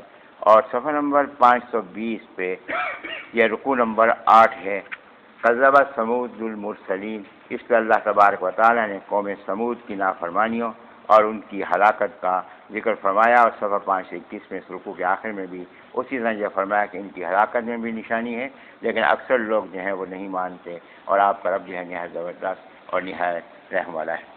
صفحہ 521 پہ یہ رکوع نمبر 9 ہے، کذبت قوم لوط المرسلین، اس پہ اللہ تبارک و تعالیٰ نے حضرت لوط علیہ نبینا علیہ السلام کی قوم کی نافرمانیوں اور ان کی شرارتوں کا ذکر فرمایا، ان کی بے حیائیوں کا ذکر فرمایا، اور پھر ان پہ عذاب کا ذکر فرمایا، اور اس کے آخر میں بھی اس طرح فرمایا کہ اس میں بھی بہت بڑی نشانی ہے، لیکن اکثر لوگ نہیں مانتے، اور صفحہ 522 پہ فرمایا کہ آپ کا رب جو ہے وَإِنَّ رَبَّكَ لَهُوَ الْعَزِيزُ الرَّحِيمُ، نہایت زبردست ہے، نہایت رحم والا ہے۔ صفحہ نمبر 522 پہ رکوع نمبر 10 ہے، کذب اصحاب الایکۃ المرسلین، اس پہ حضرت شعیب علیہ نبینا علیہ السلام کی قوم کی کوتاہیاں اور ان کی نافرمانیاں اور ان کے کم تولنے ماپنے کا ذکر فرمایا، اور پھر اللہ تبارک و تعالیٰ نے ان کی ہلاکت کا ذکر فرمایا، اور صفحہ 523 پہ اس کے آخر میں بھی یہ بات ارشاد فرما دی کہ اس میں نہایت بڑی نشانی ہے، لیکن اکثر لوگ اس کو نہیں مانتے، اور آپ کا رب جو ہے نہایت زبردست ہے اور نہایت رحم والا ہے۔ صفحہ نمبر 523 پہ یہ رکوع نمبر 11 ہے، وَإِنَّهُ لَتَنزِيلُ رَبِّ الْعَالَمِينَ، اس پہ اللہ تعالیٰ نے فرمایا کہ انسان کی ہدایت کے لیے اللہ تبارک و تعالیٰ نے قرآن مجید کی نعمت عطا فرمائی ہے، یہ مخلوق کا کلام نہیں، یہ خالق کائنات کا کلام ہے۔ اور صفحہ 524 پہ اللہ تبارک و تعالیٰ نے آخر میں یہ بات ارشاد فرمائی ہے کہ یہ لوگ کہتے ہیں کہ آپ شاعر ہیں، فرمایا کہ آپ شاعر نہیں ہیں بلکہ اللہ کے نبی ہیں، اس لیے کہ شعراء میں یہ بات ہوتی ہے کہ جو شاعر ہوتے ہیں یہ گمراہی کی پیروی کرتے ہیں، جبکہ آپ ہدایت کی دعوت دینے والے ہیں۔ دوسری بات یہ ہے کہ جو شاعر ہیں وہ خیالی باتیں کرتے ہیں، جبکہ آپ حقیقی باتیں بیان فرمانے والے ہیں۔ تیسری بات یہ ہے کہ شاعروں کے قول اور فعل میں تضاد ہوتا ہے، جبکہ نبی علیہ السلام کا جو قول ہے ان کے فعل کے مطابق ہوتا ہے۔ فرمایا کہ اس لیے شعراء جو ہیں یہ گمراہ ہیں، لیکن وہ شعراء جو ایمان والے اور نیک اعمال والے ہیں اور اپنی شاعری کے ذریعے اللہ کا ذکر کرنے والے اور لوگوں کو اللہ کی طرف راغب کرنے والے ہیں، تو یہ شاعر قابل تحسین ہیں۔ اگر ایسی شاعری نہ ہو تو یہ شاعری ایسی ہے جس کو چھوڑنا ضروری ہے۔ تو یہاں اللہ تعالیٰ نے یہ بات فرما دی کہ کچھ شاعر ہیں جیسے کہ نبی صلی اللہ علیہ وسلم کے شاعر تھے جو حضرت کی تعریف کرتے تھے، اسی طرح سے وہ شاعری جو جہاد کی طرف راغب کر دے، وہ شاعری جو دین کی طرف راغب کر دے، دین کے اعمال کی طرف راغب کر دیں تو ایسی شاعری قابل تحسین ہے، لیکن ایسی شاعری جو بے دین بنا دے اور دین سے دور کرنے والی ہو تو اس شاعری سے اجتناب کرنا ضروری۔ صفحہ نمبر 525 پہ یہ سورہ نمل ہے، تو نمل جو ہے یہ چیونٹی کو کہتے ہیں، تو اس کا واقعہ آ رہا ہے سلیمان علیہ السلام کے حوالے سے، اس لیے اس نسبت سورہ نمل ہے۔ صفحہ نمبر 525 پہ یہ رکوع نمبر 1 ہے۔ اللہ تبارک و تعالیٰ نے قرآن مجید کی عظمت اور فضیلت جو ہے یہ بیان فرمائی ہے، اور یہ بات ارشاد فرمائی کہ یہ قرآن مجید ان ایمان والوں کے لیے خوشخبری اور ہدایت کا ذریعہ ہے جو نماز قائم کرتے ہیں، زکوٰۃ ادا کرتے ہیں اور آخرت پہ یقین رکھتے ہیں۔ پھر اللہ تبارک و تعالیٰ نے حضرت موسیٰ علیہ نبینا علیہ السلام کا واقعہ بیان فرمایا صفحہ 526 پہ کہ حضرت موسیٰ علیہ السلام جب تشریف لا رہے تھے مدین سے مصر کی طرف، تو راستے میں اللہ تبارک و تعالیٰ نے ان کو نبوت عطا فرمائی اور ان کو معجزات عطا فرمائے۔ صفحہ نمبر 526 کے آخر اور 527 پہ رکوع نمبر 2 ہے، وَلَقَدْ آتَيْنَا دَاوُودَ وَسُلَيْمَانَ عِلْمًا۔ یہاں اللہ تبارک و تعالیٰ نے حضرت سلیمان علیہ السلام اور حضرت داؤد علیہ السلام کا ذکر فرمایا، اور یہ بات فرمائی کہ حضرت سلیمان علیہ السلام کو ہم نے حضرت داؤد علیہ السلام کا وارث بنایا، اور وارث سلیمان داؤد۔ اب یہاں یہ وہ تیسرا مقام ہے کہ میں نے اس سے پہلے یہ بات گزارش کی تھی کہ ایک تو یہ ہے کہ سورہ نساء کے اندر یوصیکم اللہ فی اولادکم، کہ اس کے حوالے سے شیعوں نے یہ بات کہی کہ دیکھیے قرآن مجید میں ہے کہ اولاد کے بارے میں اللہ تبارک و تعالیٰ تاکید کرتے ہیں کہ ان میں وراثت تقسیم ہونی چاہیے، جب یہ اللہ کا حکم ہے اور قرآن مجید کے اندر یہ حکم ہے۔ اور دوسری بات یہ ہے کہ سورہ مریم کے اندر اللہ تعالیٰ نے یہ بات فرمائی کہ حضرت زکریا علیہ السلام نے دعا کی کہ اے اللہ کہ تم مجھے وارث عطا فرما، تو اس معلوم ہوا کہ نبی کی وراثت اس کی اولاد کو ملتی ہے۔ اور یہاں پہ بھی ہے کہ اللہ تعالیٰ نے فرمایا کہ سلیمان علیہ السلام داؤد علیہ السلام کے وارث ہوئے، تو اس سے معلوم ہوا کہ سلیمان علیہ السلام بیٹے تھے تو بیٹے کو وراثت ملی، تو اولاد کو وراثت کا ملنا قرآن مجید سے ثابت ہے۔ تو پھر حضرت ابوبکر صدیق رضی اللہ عنہ نے حضرت فاطمہ رضی اللہ عنہ کو وراثت کیوں نہیں دی؟ اس کی تفصیل تو میں یوصیکم اللہ فی اولادکم کی وضاحت میں کر چکا ہوں، لیکن یہاں ایک بات کی میں سے وضاحت کرنا چاہ رہا ہوں کہ یہاں جو وراثت ہے سلیمان علیہ السلام داؤد علیہ السلام کے وارث ہوئے، یہاں سے وراثت مالی وراثت مراد نہیں ہے۔ کیوں؟ کہ حضرت داؤد علیہ السلام کے 19 بیٹے تھے، اگر 19 بیٹوں میں 18 کو محروم کر کے سلیمان علیہ السلام کو وراثت دی گئی تو یہ حکم پہ عمل تو نہ ہوا، یہ تو خلاف ورزی ہو گئی۔ اور باقی رہی یہ بات کہ اگر یہ مال و متاع کی وراثت ہے وہ تو ہر اولاد اپنے والدین کے مال کی وارث بنتی ہے، پھر خاص طور پہ یہاں اس کے ذکر کرنے کی کیا ضرورت تھی؟ معلوم ہوا کہ یہ ایسی وراثت ہے جس کا ملنا یقینی نہیں، اور وہ وراثت کون سی ہے؟ وراثت نبوت کی وراثت ہے کہ اولاد کا نبی ہونا ضروری نہیں کہ نبی کا بیٹا بھی نبی ہو، یہ ضروری نہیں۔ کہ نوح علیہ السلام کے 4 بیٹے تھے، 3 بیٹے اللہ کے ولی ہوئے ہیں، ایک بیٹا نافرمان ہوا، لیکن جو 3 ہوئے وہ ولی ہوئے ہیں، نبی نہیں ہوئے۔ حضرت ابراہیم علیہ نبیین علیہ السلام کے 8 بیٹے تھے، 8 بیٹوں میں سے 2 نبی ہوئے ہیں، 6 نبی نہیں ہوئے۔ حضرت اسماعیل علیہ نبیین علیہ السلام کے 12 بیٹے تھے، 12 بیٹوں میں کوئی نبی نہیں ہوا، سب اللہ کے ولی ہوئے۔ تو نبی کا بیٹا نبی ہو یہ ضروری نہیں۔ تو یہاں اللہ نے فرمایا کہ سلیمان علیہ السلام داؤد علیہ السلام کے جانشین ہوئے، یعنی اللہ نے داؤد علیہ السلام کو بھی نبی بنایا اور ان کے بیٹے سلیمان علیہ السلام کو بھی نبوت اللہ تبارک و تعالیٰ نے عطا فرمائی۔ تو یہاں وراثت نبوت ہے، یہاں وراثت مال نہیں۔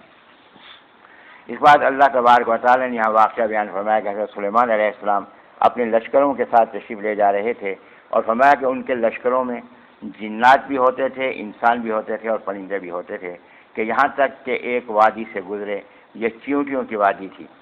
تو ایک چیونٹی نے یہ بات کہی کہ اے چیونٹیوں جلدی سے اپنی بلوں میں داخل ہو جاؤ، کہیں ایسا نہ ہو کہ سلیمان علیہ السلام اور ان کا جو لشکر ہے بے خیالی میں تمہیں اپنے پاؤں کے نیچے روند ڈالے۔ اس پہ سلیمان علیہ السلام مسکرائے اس بات پر کہ یہ چیونٹی بھی اس بات کا احساس رکھتی ہے کہ سلیمان علیہ السلام اور ان کے لشکر والے جان بوجھ کے نہیں رونیں گے، اگر یہ غلطی ہو گئی تو بے خیالی میں ہوگی، لا علمی میں ہوگی۔ تو اس بات پہ وہ خوش ہوئے۔ تو اللہ تبارک و تعالیٰ نے ان کو اس بات کی توفیق عطا فرمائی، صلاحیت عطا فرمائی کہ انہوں نے چیونٹی کی بات کو سنا۔ اس پہ انہوں نے اللہ تبارک و تعالیٰ کا شکر بھی ادا کیا اور اللہ تبارک و تعالیٰ سے مزید نیکی کی توفیق بھی طلب فرمائی۔ اور اس کے بعد حضرت نے دیکھا کہ کہ لشکر میں ہدہد جو ہے وہ غائب ہے، تو ہدہد کی ضرورت کیوں پڑتی تھی؟ کہ حضرت سلیمان علیہ السلام جب سفر پہ روانہ ہوتے تھے، تشریف لے جاتے تھے، ظاہر ہے کتنا بڑا لشکر تھا، اس کے لیے پانی کی ضرورت بھی ہوتی تھی. تو ہدہد کی یہ خصوصیت ہے کہ یہ زمین سے کئی فٹ نیچے تک کی حالت کو بتلا دیتا ہے، خوراک وہاں سے معلوم کر لیتا ہے، اور یہ نیچے کا پانی معلوم کر لیتا ہے. تو حضرت جو تھے ہدہد کے ذریعے سے معلوم کراتے تھے کہ نیچے پانی ہے، اور پھر جنات کے ذریعے سے پانی نکلواتے تھے تاکہ لشکر والے اس کو استعمال کریں. اب یہاں پانی کی ضرورت ہی دیکھا کہ ہدہد موجود نہیں. اب حضرت نے دیکھا صفحہ 528 پہ کہ بغیر اجازت کے غائب ہے، تو فرمایا کہ یہ آئے، اگر اس نے کوئی معقول وجہ بیان نہ کی، اپنی غیر حاضری کی، تو میں اس کو یا تو ذبح کر دوں گا یا اس کو شدید سزا دوں گا. تھوڑی دیر کے بعد صفحہ یہ 528 ہے کہ ہدہد آ گیا. حضرت فرمایا کہاں گیا تھا؟ اس نے کہا کہ حضرت میں ایسے چلتا رہا کہ میں نے ایک عجیب منظر دیکھا. میں ایک سلطنت میں داخل ہوا اور مجھے حیرت ہوئی کہ وہ سلطنت والے ایسے تھے کہ انہوں نے عورت کو اپنا بادشاہ بنایا ہوا تھا. یہ ملک یمن کے اندر، سلیمان علیہ السلام ملک شام میں رہتے تھے.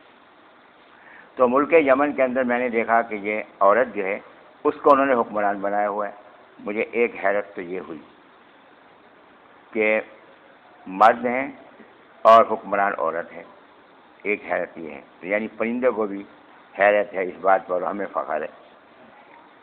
فرمایا کہ دوسری بات یہ ہے کہ اس کو اللہ تبارک و تعالیٰ نے بے شمار نعمتیں عطا فرما رکھی تھیں، اور اس کے بعد اس کا تخت ہے، بہت بڑا تخت ہے اور بڑا عجیب و غریب تخت ہے.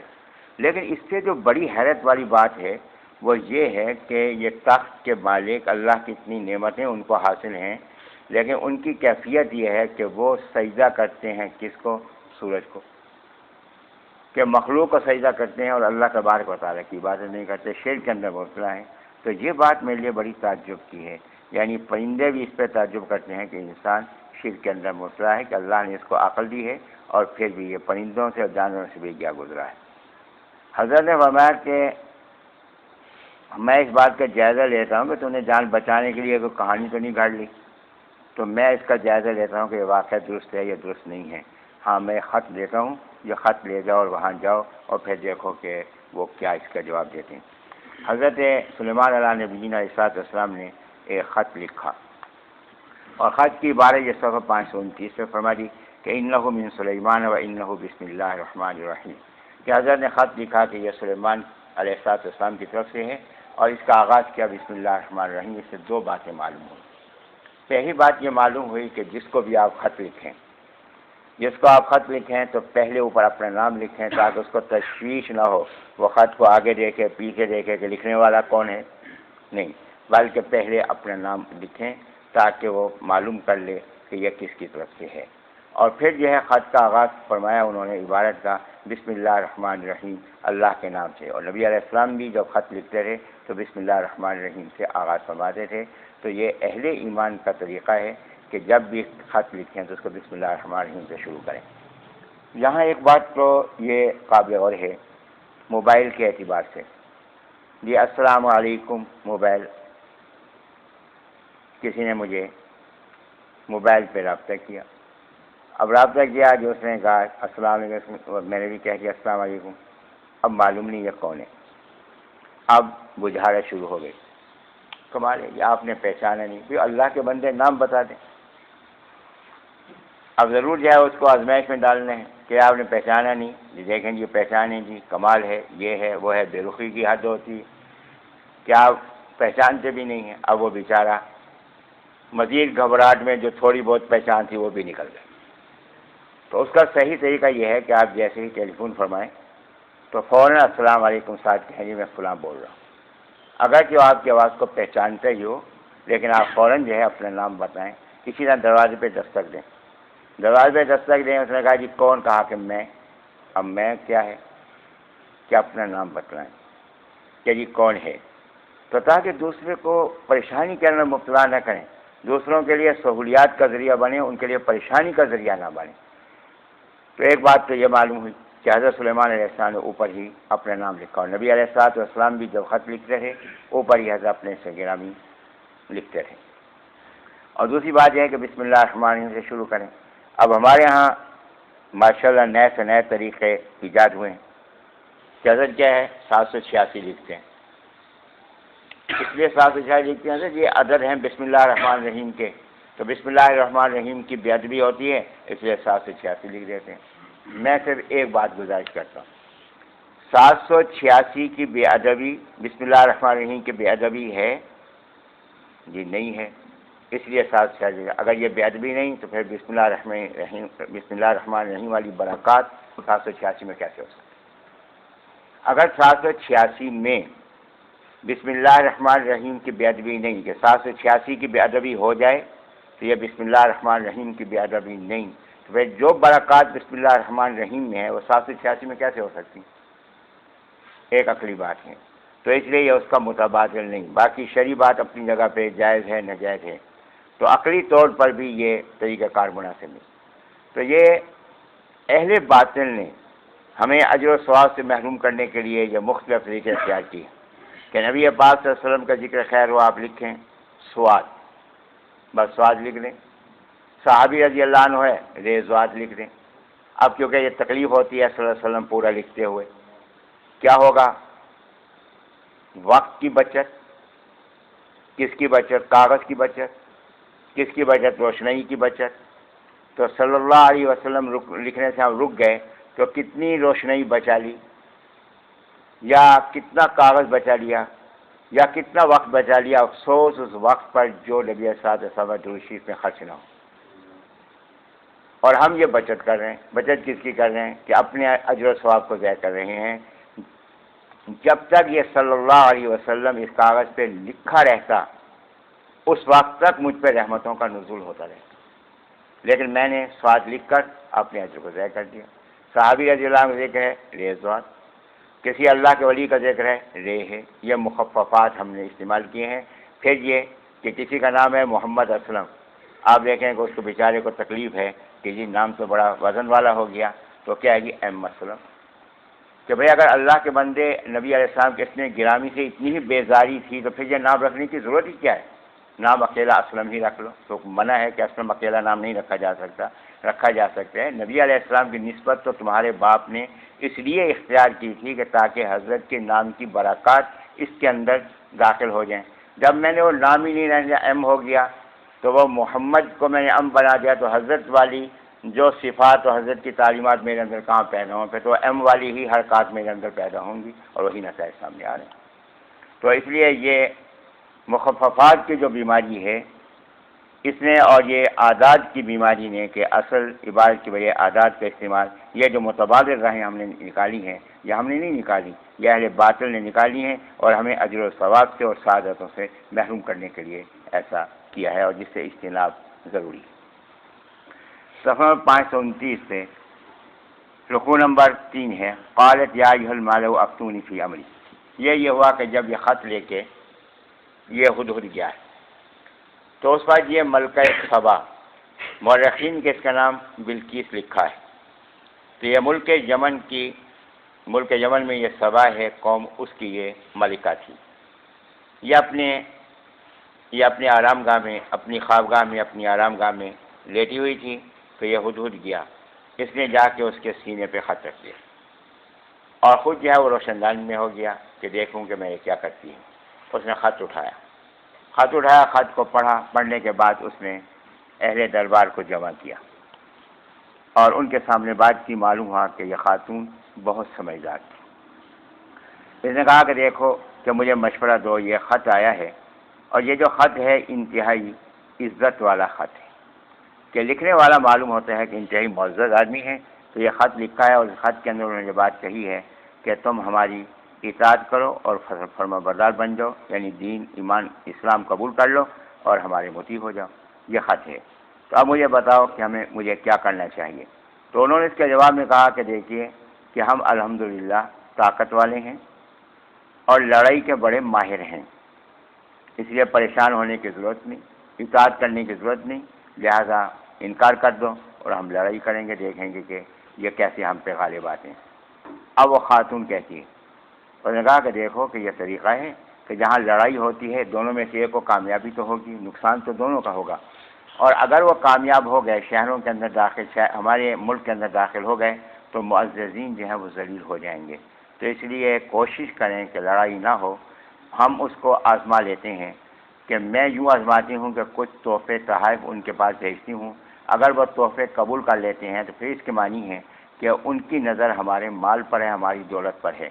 اگر ہمارے مال ہماری دولت پہ ہے تو پھر ہم مقابلہ کرتے ہیں، اور اگر وہ ہمارے ہدیے قبول نہیں کرتے تو اس کے معنی ہے کہ ان کی نظر مال پہ نہیں، وہ اللہ کے نبی ہیں۔ اللہ کے نبی کا مقابلہ کرنا یا خود اللہ کا مقابلہ کرنا ہے، تو اس لیے اس کے لیے پھر یہی بہتر ہے کہ ہم اطاعت کو قبول کر لیں۔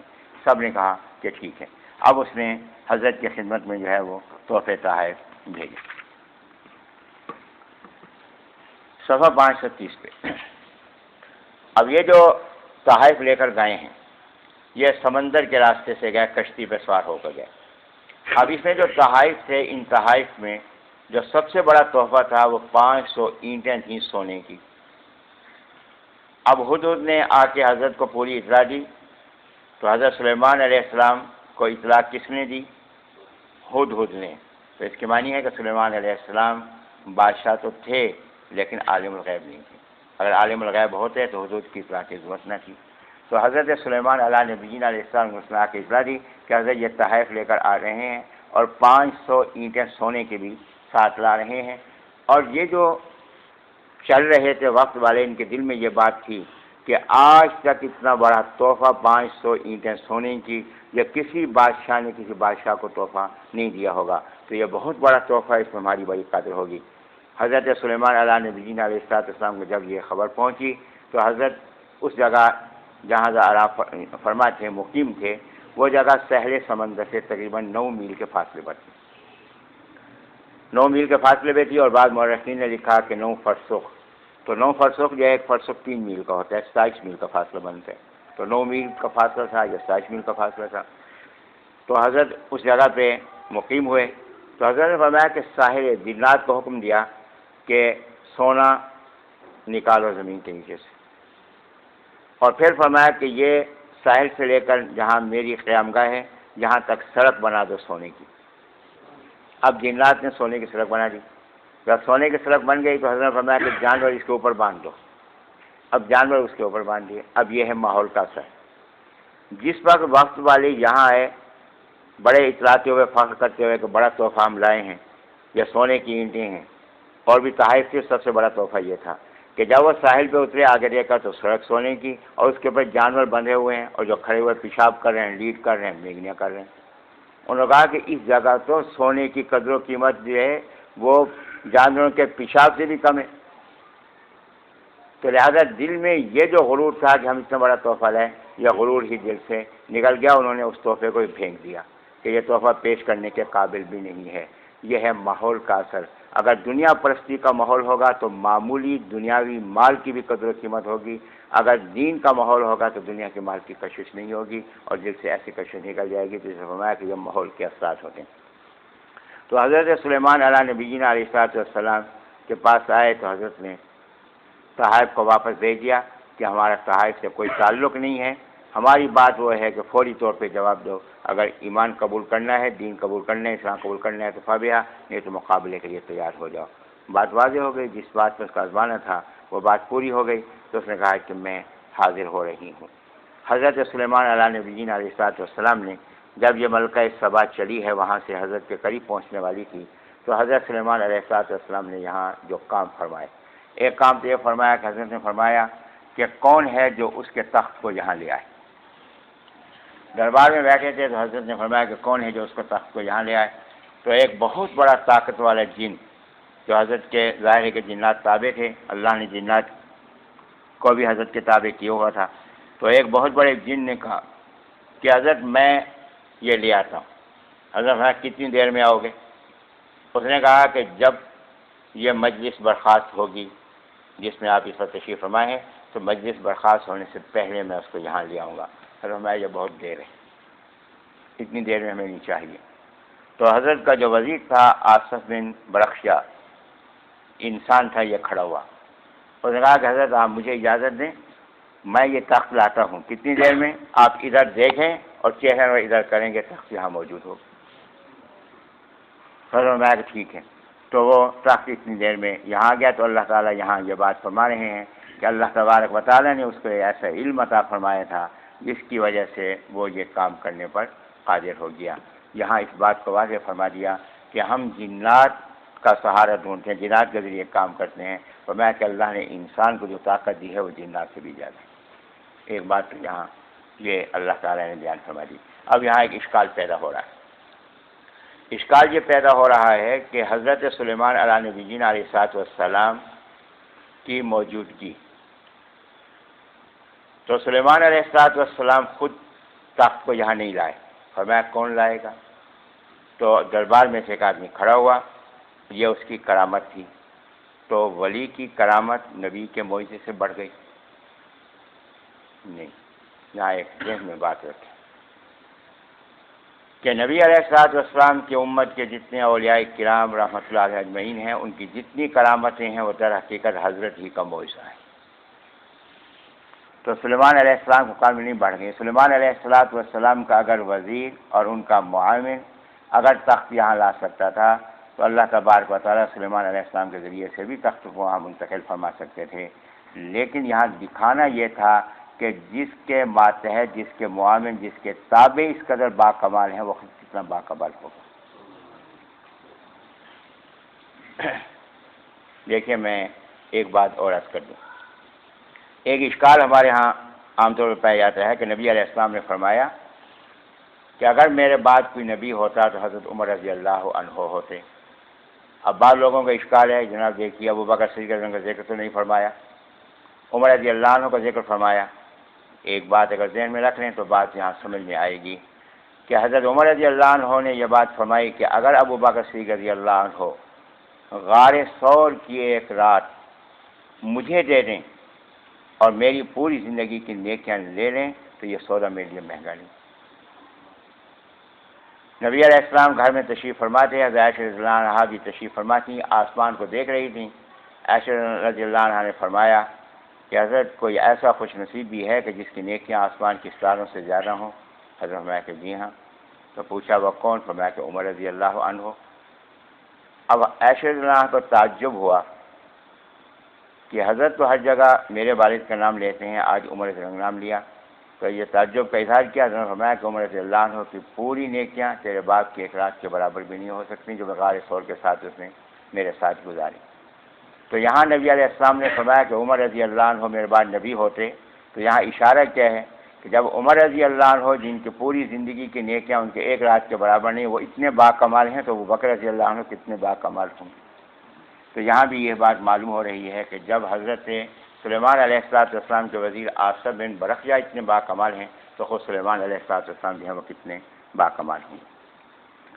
تو بہرحال یہ تخت جو ہے یہاں پہنچا تو حضرت سلیمان علیہ السلام فرمایا کہ اس کے اندر تبدیلی کرو، کہ اس کے ہیرے جواہرات جو ہیں یہ بدلو، کہ دائیں کو بائیں لے جاؤ، بائیں کو دائیں لے جاؤ، اوپر کو نیچے لے جاؤ، نیچے کو اوپر لے جاؤ، تاکہ ہم ذرا دیکھتے ہیں کہ اس کے اندر کتنی صلاحیت ہے۔ تو جس وقت وہ ملکہ سبا سامنے آئی تو حضرت نے فرمایا کہ اس تخت کو دیکھو، کیا یہ تیرا تخت ہے؟ اب خاتون سمجھدار تھی، کہنے لگی کہ گویا کہ وہی ہے، وہی نہیں ہے، گویا کہ وہی ہے، یہ اسی جیسا ہے۔ تو یہ بھی نہیں کہا کہ یہ وہی ہے، کہ ملتا جلتا ہے، تبدیلی ہوئی ہے، لیکن فرمایا کہ یہ وہی ہے۔ تو حضرت سلیمان علیہ نبی علیہ السلام نے یہ بات فرمائی کہ آخر کیا وجہ ہے کہ تم اللہ کا اتنی سمجھدار ہونے کے باوجود بھی اللہ تبارک و تعالیٰ کی بجائے مخلوق کی عبادت کرتے ہو۔ یہ بات، اور پھر اگلی بات جو حضرت نے کی، دوسرا کام کیا۔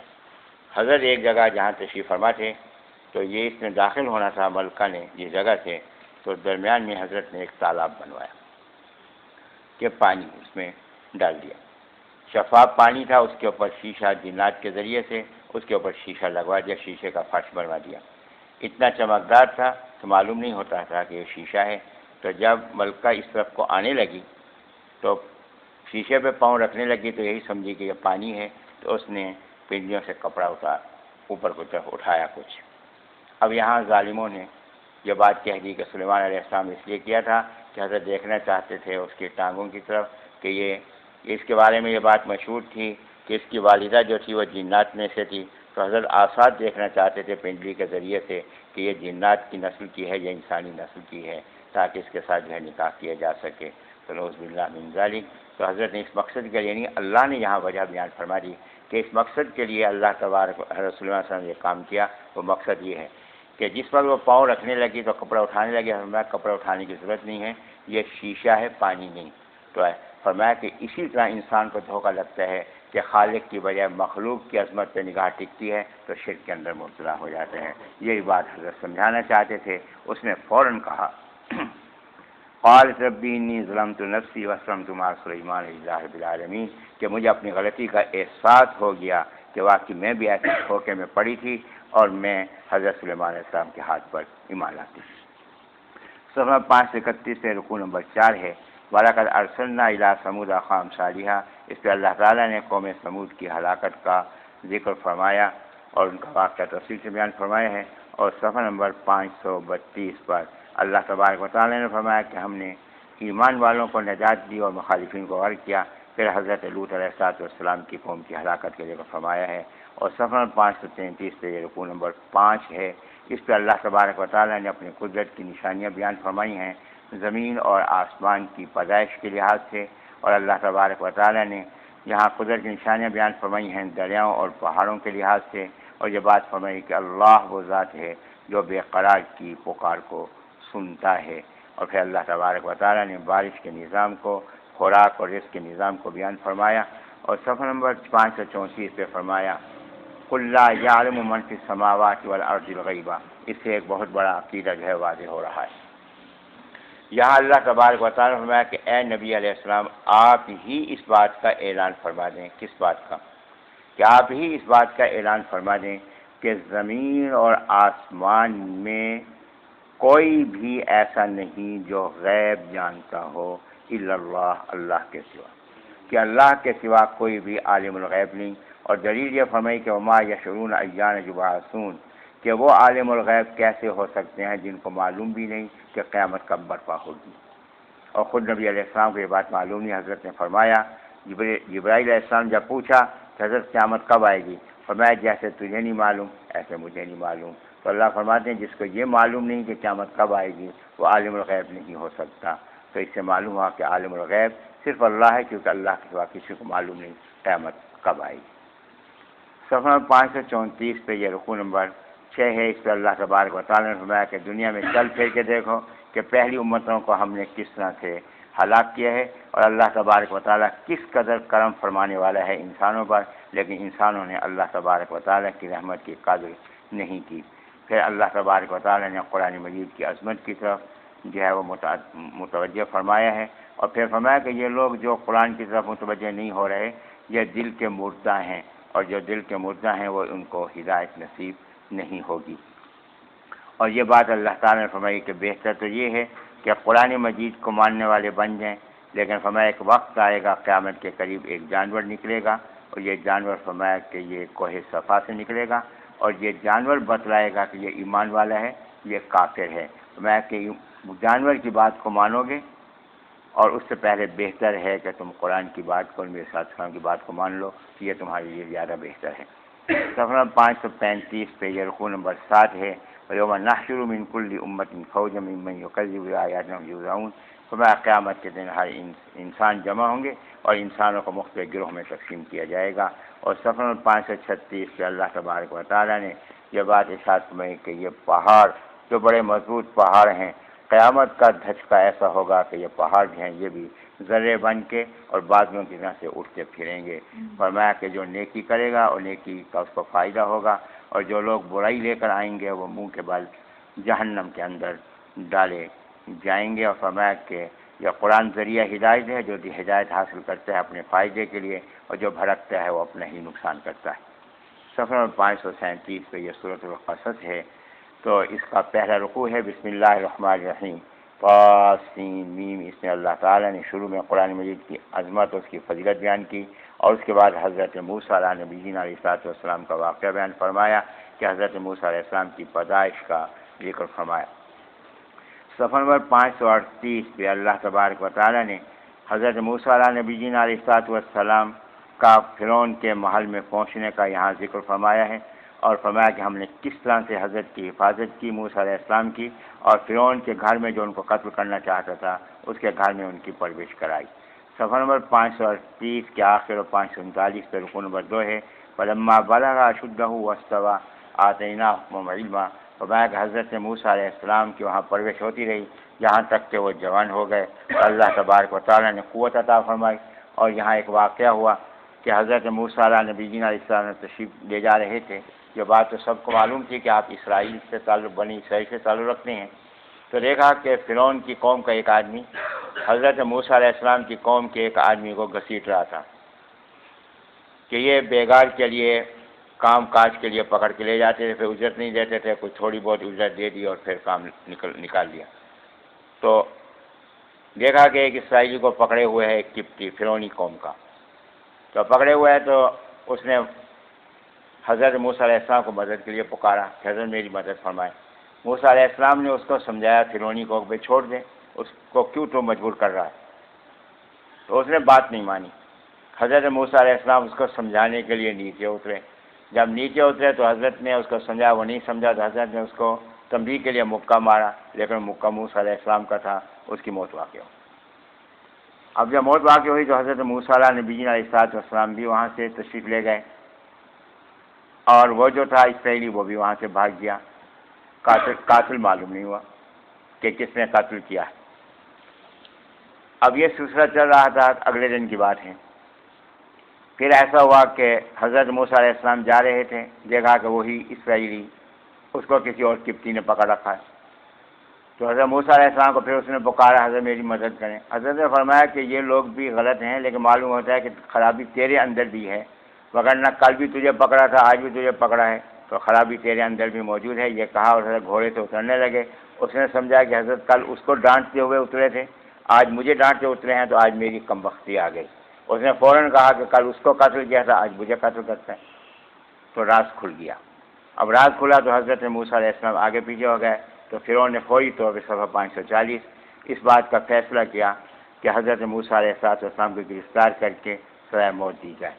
یہ اللہ کا نظام ہے کہ اس کے دربار میں اس کے مشیروں میں سے ایک آدمی وہاں سے اٹھا اور چھوٹا راستہ اختیار کر، شارٹ کٹ راستہ اختیار کر کے موسیٰ علیہ السلام تک پہنچا، ان کو خبر دی کہ حضرت یہاں سے آپ تشریف لے جائیں۔ تو حضرت موسیٰ علیہ نبی جی علیہ السلام اب کہاں جاتے، تو حضرت پہ خوف کی کیفیت طاری ہوئی، وہاں سے نکلنا چاہا۔ صفحہ 540 پہ یہ رکوع نمبر 3 ہے، ولما توجہ تلقاء مدین، کہ اللہ تبارک و تعالیٰ نے موسیٰ علیہ السلام کو رخ مدین کی طرف کر دیا۔ تو حضرت موسیٰ علیہ نبی جی علیہ السلام مدین پہنچے۔ جب یہاں پہنچے تو دیکھا کہ کنویں پر 2 خواتین کھڑی ہوئی ہیں، سمٹی ہوئی ہیں، چادروں میں لپٹی ہوئی ہیں، اور لوگ اپنی جانوروں کو پانی پلا رہے ہیں۔ موسیٰ علیہ السلام ان 2 خواتین کے قریب گئے تو انہیں سمجھ گیا کہ یہ مجبوری کی حالت میں ہیں، تو ان سے پوچھا تو انہوں نے کہا کہ ہمارے والد جو ہیں وہ انتہائی بوڑھے ہیں، تو کام کرنے والا کوئی ہمارے پاس آدمی نہیں ہے، تو اس لیے ہم خود یہاں آتے ہیں، تو یہ بستی والے ہمارا خیال نہیں کرتے۔ تو اس کنویں پر 2 پتھر تھے، 2 اس کے منہ تھے، تو ایک پتھر وہ ہٹاتے تھے، پانی نکالتے تھے، پھر جب پانی پلا لیتے تھے جانوروں کو، پھر پتھر پر رکھ کے چلے جاتے تھے۔ تو جو نالیوں میں پانی رہ جاتا تھا یہ اپنے بکریوں کو وہ پانی پلاتی تھیں یا خواتین اور جاتی تھیں۔ تو کہا کہ ہم انتظار میں ہیں، تو موسیٰ علیہ السلام آگے بڑھے، تو دوسرا پتھر تھا انہوں نے وہ ہٹایا، پانی نکالا، ان بکریوں کو پانی پلایا، تو یہ دونوں جو خواتین تھیں بکریوں کو لے کر گھر گئیں۔ جب گھر گئیں تو یہاں موسیٰ علیہ السلام کے بعد اللہ نے فرمایا کہ ایک درخت کے نیچے بیٹھ گئے اور اللہ سے دعا کی کہ اے اللہ کہ میں تیری رحمت کا طلبگار ہوں۔ یہاں اللہ تعالیٰ نے فرمایا کہ انبیاء علیہ السلام بھی حاجت روا مشکل کشا نہیں بلکہ اللہ کی رحمت کے حاجت مند ہیں۔ جب یہ گھر گئی تو والد نے پوچھا کہ آج خیریت ہے، جلدی آ گئی، کہ بستی والوں کو رحم آ گیا یا ان کے اندر انسانیت پیدا ہو گئی؟ انہوں نے کہا کہ نہیں، ایک مسافر تھا اور اس نے ہمارے ساتھ یہ تعاون کیا۔ تو انہوں نے فرمایا یہ حضرت شعیب علیہ السلام دے۔ حضرت نے فرمایا کہ جاؤ تو اس مسافر کو بلا کے لاؤ۔ تو یہ ایک خاتون جو ہے ان کو بلانے کے لیے گئی اور ان سے کہا کہ آپ کو میرے والد محترم بلا رہے ہیں۔ صفحہ 541 پہ جب حضرت موسیٰ علیہ السلام یہاں تشریف لائے تو انہوں نے آ کے اپنے احوال بیان کیے، تو شعیب علیہ السلام نے فرمایا کہ پریشان ہونے کی ضرورت نہیں، کہ ہمارا جو علاقہ ہے یہ فرعون کی حدود سلطنت میں شامل نہیں، اس لیے آپ اس سے محفوظ ہیں۔ تو اس لڑکی نے جو بلانے کے لیے گئی تھی اس نے کہا کہ ابا جان آپ اس کو ملازم رکھ لیں، یہ کون ہے؟ القوی الامین، یہ قوت والا ہے اور دیانتدار ہے۔ تو یہاں ایک اصول بیان کیا کہ ملازم جو رکھنا چاہیے وہ کون ہو؟ ملازم وہ ہو کہ جو کام کرنے کی صلاحیت رکھتا ہو اور دیانتدار ہو، یہ دو صفتیں اس کے اندر ہونی چاہیے۔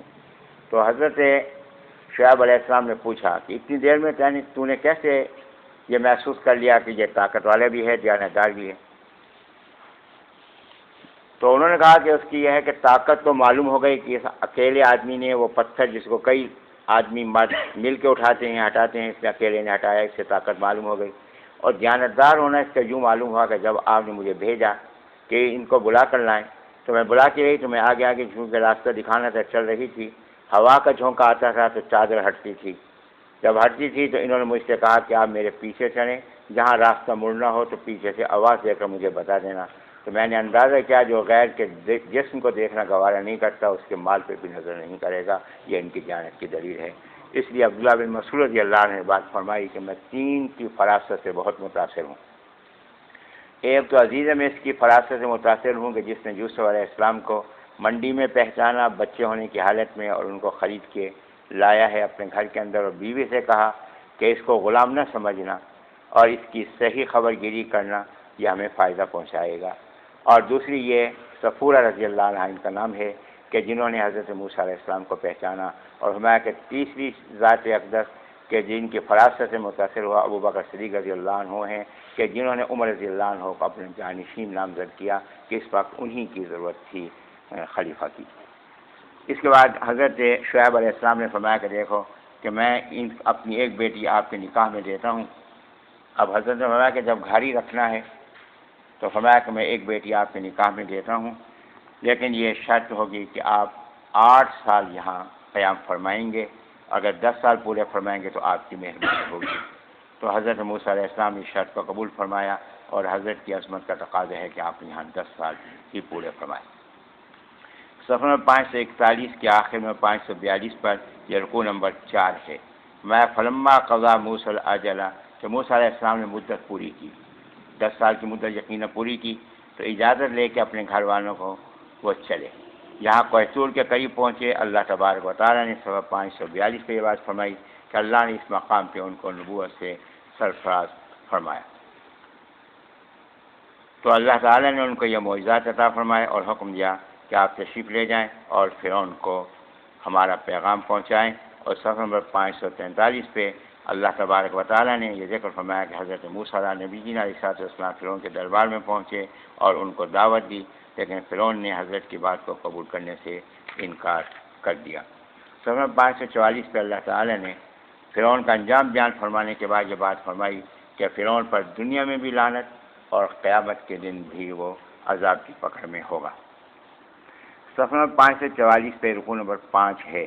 وَلَقَدْ آتَيْنَا موسیٰ الکتاب من بعد ما اہلکنا القرون الاولیٰ کہ اللہ تعالیٰ نے موسیٰ علیہ السلام کو اس واقعے کے بعد کتاب عطا فرمائی۔ فرمایا کہ اے نبی علیہ السلام آپ اس وقت موقع پر موجود نہیں تھے، تو آپ حاضر ناظر نہیں تھے، تو آپ کو یہ بات کیسے معلوم ہوئی؟ کہ یہ بات آپ کو معلوم ہوئی ہمارے بتلانے سے، وحی کرنے سے۔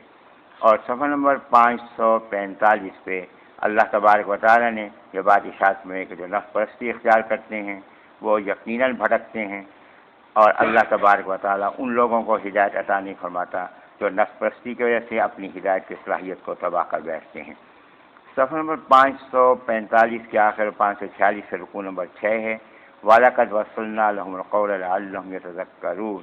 تو اس میں اللہ تبارک و تعالیٰ نے یہ بات ارشاد فرمائی کہ جو لوگ حکم کی تعمیل کرتے ہیں تو اللہ تبارک و تعالیٰ ان کو دوہرا اجر عطا فرماتے ہیں۔ وہ لوگ خوش نصیب ہیں کہ جو برائی اختیار کرنے کے بجائے نیکی کو اختیار کرنے والے ہیں اور ہماری دی ہوئی صلاحیتیں ہمارے راہ میں خرچ کرتے ہیں۔ صفحہ 546 پہ اللہ نے فرمایا کہ اے نبی علیہ السلام آپ جس کو محبوب سمجھتے ہیں آپ اس کو ہدایت نہیں دے سکتے، ہدایت تو اللہ کے ہاتھ میں ہے۔ اس آیت کے شان نزول کے حوالے سے کہ اس وقت جو ہے جب نبی علیہ السلام کو معلوم ہوا کہ ان کے چچا ابو طالب جو ہیں وہ بیمار ہیں، ان کا آخری وقت ہے، حضرت تشریف لے گئے اور حضرت ابو طالب سے یہ بات فرمائی کہ آپ میرے کان میں کلمہ پڑھیں، لیکن ابو جہل اور دیگر سردار بیٹھے ہوئے تھے۔ انہوں نے کہا کہ دیکھ ابو طالب آخری وقت میں بھٹکیوں نہیں۔ تو ابو طالب نے کلمہ پڑھنے سے انکار کیا تو حضرت وہاں سے تشریف لائے تو روتے ہوئے آئے، تو اللہ نے آپ کی تسلی کے لیے آیت نازل فرما دی کہ حضرت ہدایت آپ کے ہاتھ میں نہیں ہے، تو آپ اس کے بارے میں پریشان نہ ہوں۔ تو یہاں اللہ تبارک و تعالیٰ نے پھر اپنی قدرت کی نشانیاں بیان فرمائی اور بات فرمائی کہ ہم نے نافرمانوں کو ہلاک کیا، مگر اس وقت تک ہلاک نہیں کیا جب تک کہ ہم نے حجت پوری نہیں کی۔ صفحہ نمبر 547 پہ رکوع نمبر 7 ہے کہ اللہ تبارک و تعالیٰ نے یہ بات ارشاد فرمائی کہ قیامت کے دن پوچھا جائے گا کہ اللہ کے سوا جن کو حاجت روا مشکل کشا مانتے تھے اب کہاں ہیں، تو اس پر فرمایا کہ یہ لوگ اعتراف کریں گے کہ واقعی ہم بھٹکتے پھر رہے ہیں۔ اور صفحہ نمبر 548 پہ اللہ تبارک و تعالیٰ نے یہ بات ارشاد فرمائی کہ اللہ تبارک و تعالیٰ ہر بات سے آگاہ ہے۔ پھر اللہ تبارک و تعالیٰ نے اپنی قدرت کی نشانیاں بیان فرمائی ہیں رات اور دن کے نظام سے، اور پھر اسی طرح اللہ تعالیٰ نے شرک کی جو ہے وہ مذمت فرمائی ہے۔ اور صفحہ 549 پہ رکوع نمبر 8 ہے ان قارون کان من قوم موسیٰ، عبرت کے لیے قارون کا واقعہ بیان کیا کہ یہ جو قارون تھا یہ حضرت موسیٰ علیہ نبینا علیہ السلام کے چچا کا لڑکا بھی ہے اور خالہ کا لڑکا بھی ہے۔ تو یہ ان لوگوں میں سے تھا کہ فرعون نے ان کو ٹھیکیدار بنایا ہوا تھا، کہ ٹھیکیدار بنایا تھا کہ یہ فلاں ٹھیکہ تمہیں، اور آج بھی رشوت میں یہ ٹھیکے استعمال ہوتے ہیں کہ یہ سڑک بناؤ وہ سڑک بناؤ، ہماری کوٹھی بھی بناؤ اور سڑک کا ٹھیکہ بھی تمہیں دے دیں گے اور یہ ٹھیکہ بھی دے دیں گے تمہیں۔ تو یہ ٹھیکیداری جو ہے یہ ذریعہ ہے لوگوں کو خریدنے کا۔ تو قارون کو فرعون نے خرید رکھا تھا کہ وہ ٹھیکے دیتا تھا، تو قارون جو ہے وہ اپنی برادری کے لوگوں کو ساتھ ملاتا تھا اور ان سے کام لیتا تھا، تو ظاہر ہے کہ جو معاوضہ ملتا تھا اس میں سے کچھ ان کو دیتا تھا، باقی ٹھیکیدار کی ہونے کی حیثیت سے کماتا تھا۔ تو بڑی اس نے دولت جمع کی تھی، اور اس کی دولت کے بارے میں یہاں اللہ تبارک و تعالیٰ نے بات فرمائی کہ اتنی دولت کی کیفیت تھی کہ ایک پوری جماعت اس کے خزانوں کی چابیاں اٹھا کے چلتی تھی اور تھک جاتی تھی۔ تو حضرت موسیٰ علیہ نبینا علیہ السلام نے اس سے فرمایا کہ اللہ تعالیٰ کا حکم ہے کہ زکوٰۃ ادا کرو، تو اس نے کہا کہ کتنی؟ فرمایا کہ 25%، 1/4۔ تو کہنے لگا کہ یہ تو میں نے اپنی صلاحیت سے کمایا ہے۔ تو جب موسیٰ علیہ السلام نے ترغیب دی بات کی تو کہنے لگا کہ اچھا میں یہ اس وقت تو نہیں دیتا لیکن دوں گا۔ لیکن اس نے کیا کیا کہ ہفتے کا دن، جیسے ہمارے جمعے کا دن ہے تو یہودیوں میں جو دن ہے عبادت کا وہ ہفتے کا دن ہے، تو حضرت موسیٰ علیہ السلام ہفتے کے دن خطبہ فرما رہے تھے۔ ایک خاتون جو ہے وہ سامنے ظاہر ہوئی، اس سے پہلے قارون کھڑا ہوا اور اس نے کہا کہ موسیٰ علیہ السلام سے اگر وہ کسی سے برائی کرے تو اس کی سزا کیا ہے؟ فرمایا اس کے ساتھ سنسار ہے۔ دوبارہ پوچھا، میں نے کہہ دیا سنسار ہے، کہا کہ اگر آپ بھی کریں، کہا کہ قانون تو قانون ہے۔ یہ بات حضرت نے فرما دی۔ تھوڑی دیر بعد عورت جو ہے دروازے پہ ظاہر ہوئی اور اس نے کہا کہ حضرت آپ نے میرے ساتھ جو ہے رسول اللہ من ذالک غلط معاملہ کیا ہے۔ اب موسیٰ علیہ السلام نے اس حالت کو دیکھا تو حضرت نے فرمایا کہ جو لوگ میرا ساتھ دینا چاہیں میرے ساتھ ہو جائیں، جو قارون کے ساتھ جانا چاہیں وہ علیحدہ ہو جائیں۔ پھر حضرت نے یہاں دعا فرمائی، یہاں دعا فرمائی ہے قارون کے بارے میں۔ تو قارون اس دن جو ہے وہ جلوس کی شکل میں نکلا ہے، اور جب اس کی شان و شوکت کو دیکھا تو اللہ فرماتے ہیں بہت سے لوگوں نے 550 پہ بہت سے لوگوں نے کہا کہ کاش ہم بھی ایسے صاحب حیثیت ہوتے، لیکن اس کا یہ اظہار جو تھا بس اظہار ہی تھا۔ فرمایا کہ اگلے دن اللہ تبارک و تعالیٰ نے اس کو زمین میں دھسا دیا اس کے مال و متاع سمیت، اور یہ بات فرمائی گئی کہ قیامت تک وہ زمین میں دھنستے ہی چلا جائے گا کہ اس کا جو مال و متاع ہے اس کے سر پہ ہے اور اس کے بوجھ سے وہ معمولی ایسے ایسے سڑک کے نیچے کی طرف جا رہا ہے، اور یہ سلسلہ جو ہے چلے گا۔ اب فرمایا کہ جب اس کو یوں تباہ ہوتے ہوئے دیکھا تو جن لوگوں نے کل خواہش کی تھی کہ اے کاش کہ ہم بھی ایسے ہوتے، تو وہ شکر کرنے لگے کہ اللہ کا شکر ہے کہ ہم اس جیسے نہیں تھے۔ تو اس سے یہ سبق دیا ہے، یہ تعلیم دی۔ ایک بات تو یہ ہے کہ اس دور کے اندر جو زکوٰۃ تھی وہ 25% تھی، اور آج اللہ تبارک و تعالیٰ نے سہولت فرما دی نبی اسلام کی امت میں کہ 2.5% ہے۔ تو 2.5% زکوٰۃ بھی نہ دی جائے تو پھر کس قدر ہلاکت و تباہی اپنے لیے آدمی لازم کر رہا ہے۔ اور دوسری بات یہ معلوم ہوئی کہ کسی کو دیکھ کر یہ تمنا نہیں کرنی چاہیے کہ میں بھی ایسے ہو جاؤں، تو یہ انجام معلوم نہیں اس کا انجام کیا ہوگا۔ تو اس لیے اللہ تعالیٰ سے براہ راست اپنے حوالے سے بات چیز مانگنی چاہیے، کسی کی نسبت سے نہیں۔ صفحہ نمبر 551 پہ اللہ تبارک و تعالیٰ نے یہ بات ارشاد فرمائی کہ نبی علیہ السلام اللہ تبارک و تعالیٰ آپ کو واپس لائے گا، یعنی مکہ مکرمہ آپ کو دوبارہ عطا کیا جائے گا، اللہ آپ کو کامیابی عطا فرمائیں گے۔ اور یہاں پھر اللہ تعالیٰ نے آخر میں شرک کی مذمت فرمائی اور یہ بات ارشاد فرمائی کہ اللہ کے سوا کوئی عبادت کے لائق نہیں، اور فرمایا کہ اللہ تبارک و تعالیٰ ہی واحد ذات ہے کہ جس پر موت طاری نہیں ہونی، اور اسی کا حکم چلتا ہے اور آگے یہی چلے گا۔ صفحہ نمبر 552 پہ یہ سورۃ العنکبوت ہے۔ تو عنکبوت جو ہے یہ مکڑی کو کہتے ہیں، تو یہ اس کا پہلا رکوع ہے۔ اللہ تعالیٰ نے فرمایا کہ انسان نے کیا یہ سمجھ رکھا ہے کہ ہم اس کو آزمائے بغیر یوں ہی نعمتوں سے سرفراز فرما دیں گے؟ فرمایا کہ ایسا نہیں ہوگا، کہ جو محنت کرے گا اپنی اصلاح کے لیے تو یہ اپنے فائدے میں کرے گا، ورنہ اللہ کو کسی سے کوئی غرض نہیں ہے۔ فرمایا کہ ایمان والے نیک اعمال والے اللہ سے انعامات پائیں گے۔ اور صفحہ 552 کے آخر میں اللہ تعالیٰ نے فرمایا کہ شرک سے اپنے آپ کو بچانا ہے۔ اور صفحہ نمبر 553 پہ اللہ تبارک و تعالیٰ نے یہ بات ارشاد فرمائی کہ اللہ تعالیٰ دلوں کی حقیقتوں کو جانتا ہے، اللہ ایمان والوں کو بھی جانتا ہے اور اللہ تبارک و تعالیٰ منافقین کو بھی جانتا ہے، اور اللہ تعالیٰ نکھار دیتا ہے ایمان والوں کو اور منافقین کو۔ فرمایا کافروں کی حالت یہ ہے کہ وہ لوگوں کو دعوت دیتے ہیں کہ تم ہماری اتباع کرو، ہم قیامت کے دن تمہارے ذمہ دار ہوں گے۔ فرمایا یہ وہ بد نصیب ہیں جو اپنے بوجھ بھی اٹھائیں گے اور جن کو گمراہ کر رہے ہیں ان کے بوجھ بھی اٹھائیں گے۔ اور صفحہ 553 کے آخر 554 پہ اللہ تعالیٰ نے حضرت نوح علیہ السلام کا ذکر فرمایا کہ انہوں نے 950 سال اپنی قوم کو دین کی دعوت دی ہے، اور صفحہ 554 پہ فرمایا کہ قوم نے ان کی بات کو قبول نہ کیا، انجام کار جو ہے وہ ہلاک ہوئے ہیں۔ اس بعد اللہ تبارک و تعالیٰ نے یہ فرمایا کہ دنیا میں چل پھر کے دیکھو کہ پہلی امتوں کو اللہ نے کیسے ہلاک کیے ہیں، اللہ عذاب پر بھی قادر ہیں، اللہ رحم کرنے والے بھی ہیں۔ اور صفحہ نمبر 555 پہ یہ رکوع نمبر 3 ہے، والذین کفروا بآیات اللہ ولقائہ۔ فرمایا کہ جو لوگ اللہ کا انکار کرتے ہیں اور اللہ تبارک و تعالیٰ سے ملاقات پر ایمان نہیں رکھتے، وہ لوگ ہیں جو اللہ کی رحمت سے مایوس ہیں اور آخرت میں ان کے لیے عذاب ہے۔ اور اللہ تبارک و تعالیٰ نے حضرت ابراہیم علیہ نبینا علیہ السلام کے اس مقام پہ ذکر فرمایا ہے، اور یہ فرمایا کہ حضرت ابراہیم علیہ السلام پر ایمان لانے والے کون تھے؟ ایک ان کی زوجہ محترمہ، ایک حضرت لوط علیہ السلام۔ فرمایا کہ اللہ کے حکم پر انہوں نے ہجرت کی، اللہ نے ان کو نبوت کا خاندان عطا فرمایا۔ صفحہ نمبر 556 پہ اللہ تبارک و تعالیٰ نے یہ بات ارشاد فرمائی ہے، یہ صفحہ نمبر 556 میں رکوع نمبر 4 ہے، ولما جاءت رسلنا ابراہیم۔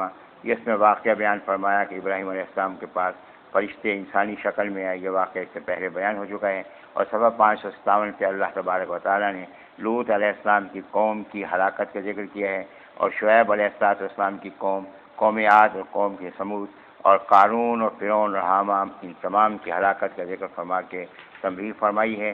اور صفحہ نمبر 558 پر اللہ تعالیٰ نے فرمایا کہ ہم نے نافرمانوں میں بعض کو ہلاک کیا ہے آندھیوں سے، بعض کو ہلاک کیا ہے پتھروں کی بارش سے، بعض کو ہلاک کیا ہے فرشتوں کی چیخ سے، اور بعض کو زمین میں دھنسا کے، اور بعض کو پانی میں غرق کر کے۔ اور فرمایا کہ دیکھو جو شرک کرنے والے ہیں تو شرک کا عمل ایسے ہی کمزور ہے جس طرح کہ مکڑی کا گھر جو ہے وہ کمزور ہوتا ہے۔ تو اللہ تبارک و تعالیٰ آسمان و زمین کو پیدا کرنے والا ہے، تو اس کے ساتھ شرک کرنا کسی کے لیے مناسب نہیں۔ صفحہ نمبر 559 پہ یہ رکوع نمبر 5 ہے، اتلو ما اوحی الیک من الکتاب واقم الصلاۃ۔ اس پہ اللہ تبارک و تعالیٰ نے قرآن مجید کی تلاوت کا اور نماز کے قائم کرنے کا حکم فرمایا ہے۔ اور صفحہ نمبر 560 پہ اللہ تبارک و تعالیٰ نے رکوع کے آخر میں یہ بات ارشاد فرمائی کہ قرآن مجید میں رحمت کا ذریعہ بھی ہے اور نصیحت بھی ہے، مگر کن کے لیے؟ ان کے لیے جو ماننا چاہتے ہوں۔ اور صفحہ 560 پہ رکوع نمبر 6 ہے، فرمایا کہ اللہ تبارک و تعالیٰ ہی نبی اسلام کی نبوت کی گواہی کے لیے کافی ہے، اور فرمایا کہ یہ اس وقت مخالفت کر رہے ہیں، جب ان پر عذاب آئے گا تو اس وقت یہ عذاب سے پناہ مانگنے والے ہوں گے، لیکن عذاب سے ان کو نجات نہیں ملے گی۔ پھر اللہ تعالیٰ نے فرمایا کہ ان ایمان والے لوگوں سے آپ فرما دیں کہ اگر یہاں تمہیں عبادت کا ماحول میسر نہیں تو اللہ کی زمین وسیع ہے، تو اس ماحول سے، سوسائٹی سے اپنے آپ کو جدا کرو۔ اور اللہ نے فرمایا کہ ہر انسان نے مرنا ہے اور مر کے ہمارے پاس ہی آنا ہے۔ اور صفحہ 561 پہ اللہ تعالیٰ نے فرمایا کہ جو لوگ استقامت اختیار کرنے والے ہیں، اللہ پر بھروسہ کرنے والے ہیں، اللہ ان کو بہتر اجر جو ہے وہ عطا فرمائے گا۔ میں کہ رزق کی فراخی اور تنگی تو اللہ تبارک و تعالیٰ کے ہی ہاتھ میں ہے۔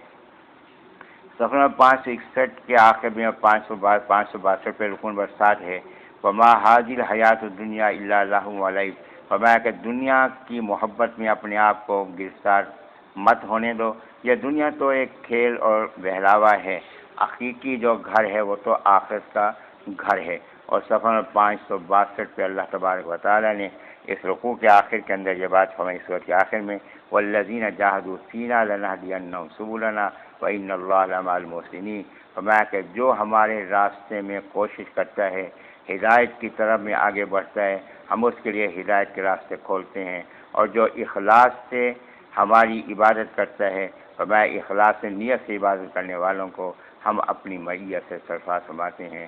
اللہم اجعلنا منہم، اللہ مجھے بھی آپ کو خوش نصیبوں میں بنا دے۔ وآخر دعوانا الحمدللہ رب العالمین۔ الحمدللہ رب العالمین الرحمن الرحیم مالک یوم الدین، اللہم صلی وسلم وبارک علی سیدنا مولانا محمد وبارک وسلم۔ اللہم ربنا ظلمنا انفسنا وان لم تغفر لنا وترحمنا لنکونن من الخاسرین، یا حی یا قیوم برحمتک نستغیث۔ اللہم اید امیر المؤمنین والمجاہدین اللہم انصرهم ولا تنصر علیہم انک انت علی کل شیء قدیر۔ اللہم ربنا تقبلنا کما تقبلت اصحاب النبی صلی اللہ علیہ وسلم وتقبل منا انک انت السمیع العلیم وتب علینا انک انت التواب الرحیم۔ اللہم انا نسألک من خیر ما سألک منہ نبیک محمد صلی اللہ علیہ وسلم ونعوذ بک من شر ما استعاذ منہ نبیک محمد صلی اللہ علیہ وسلم، انت المستعان وعلیک البلاغ ولا حول ولا قوة الا باللہ العلی العظیم۔ صلی اللہ تعالی علی خیر خلقہ محمد وعلی آلہ واصحابہ اجمعین برحمتک یا ارحم الراحمین۔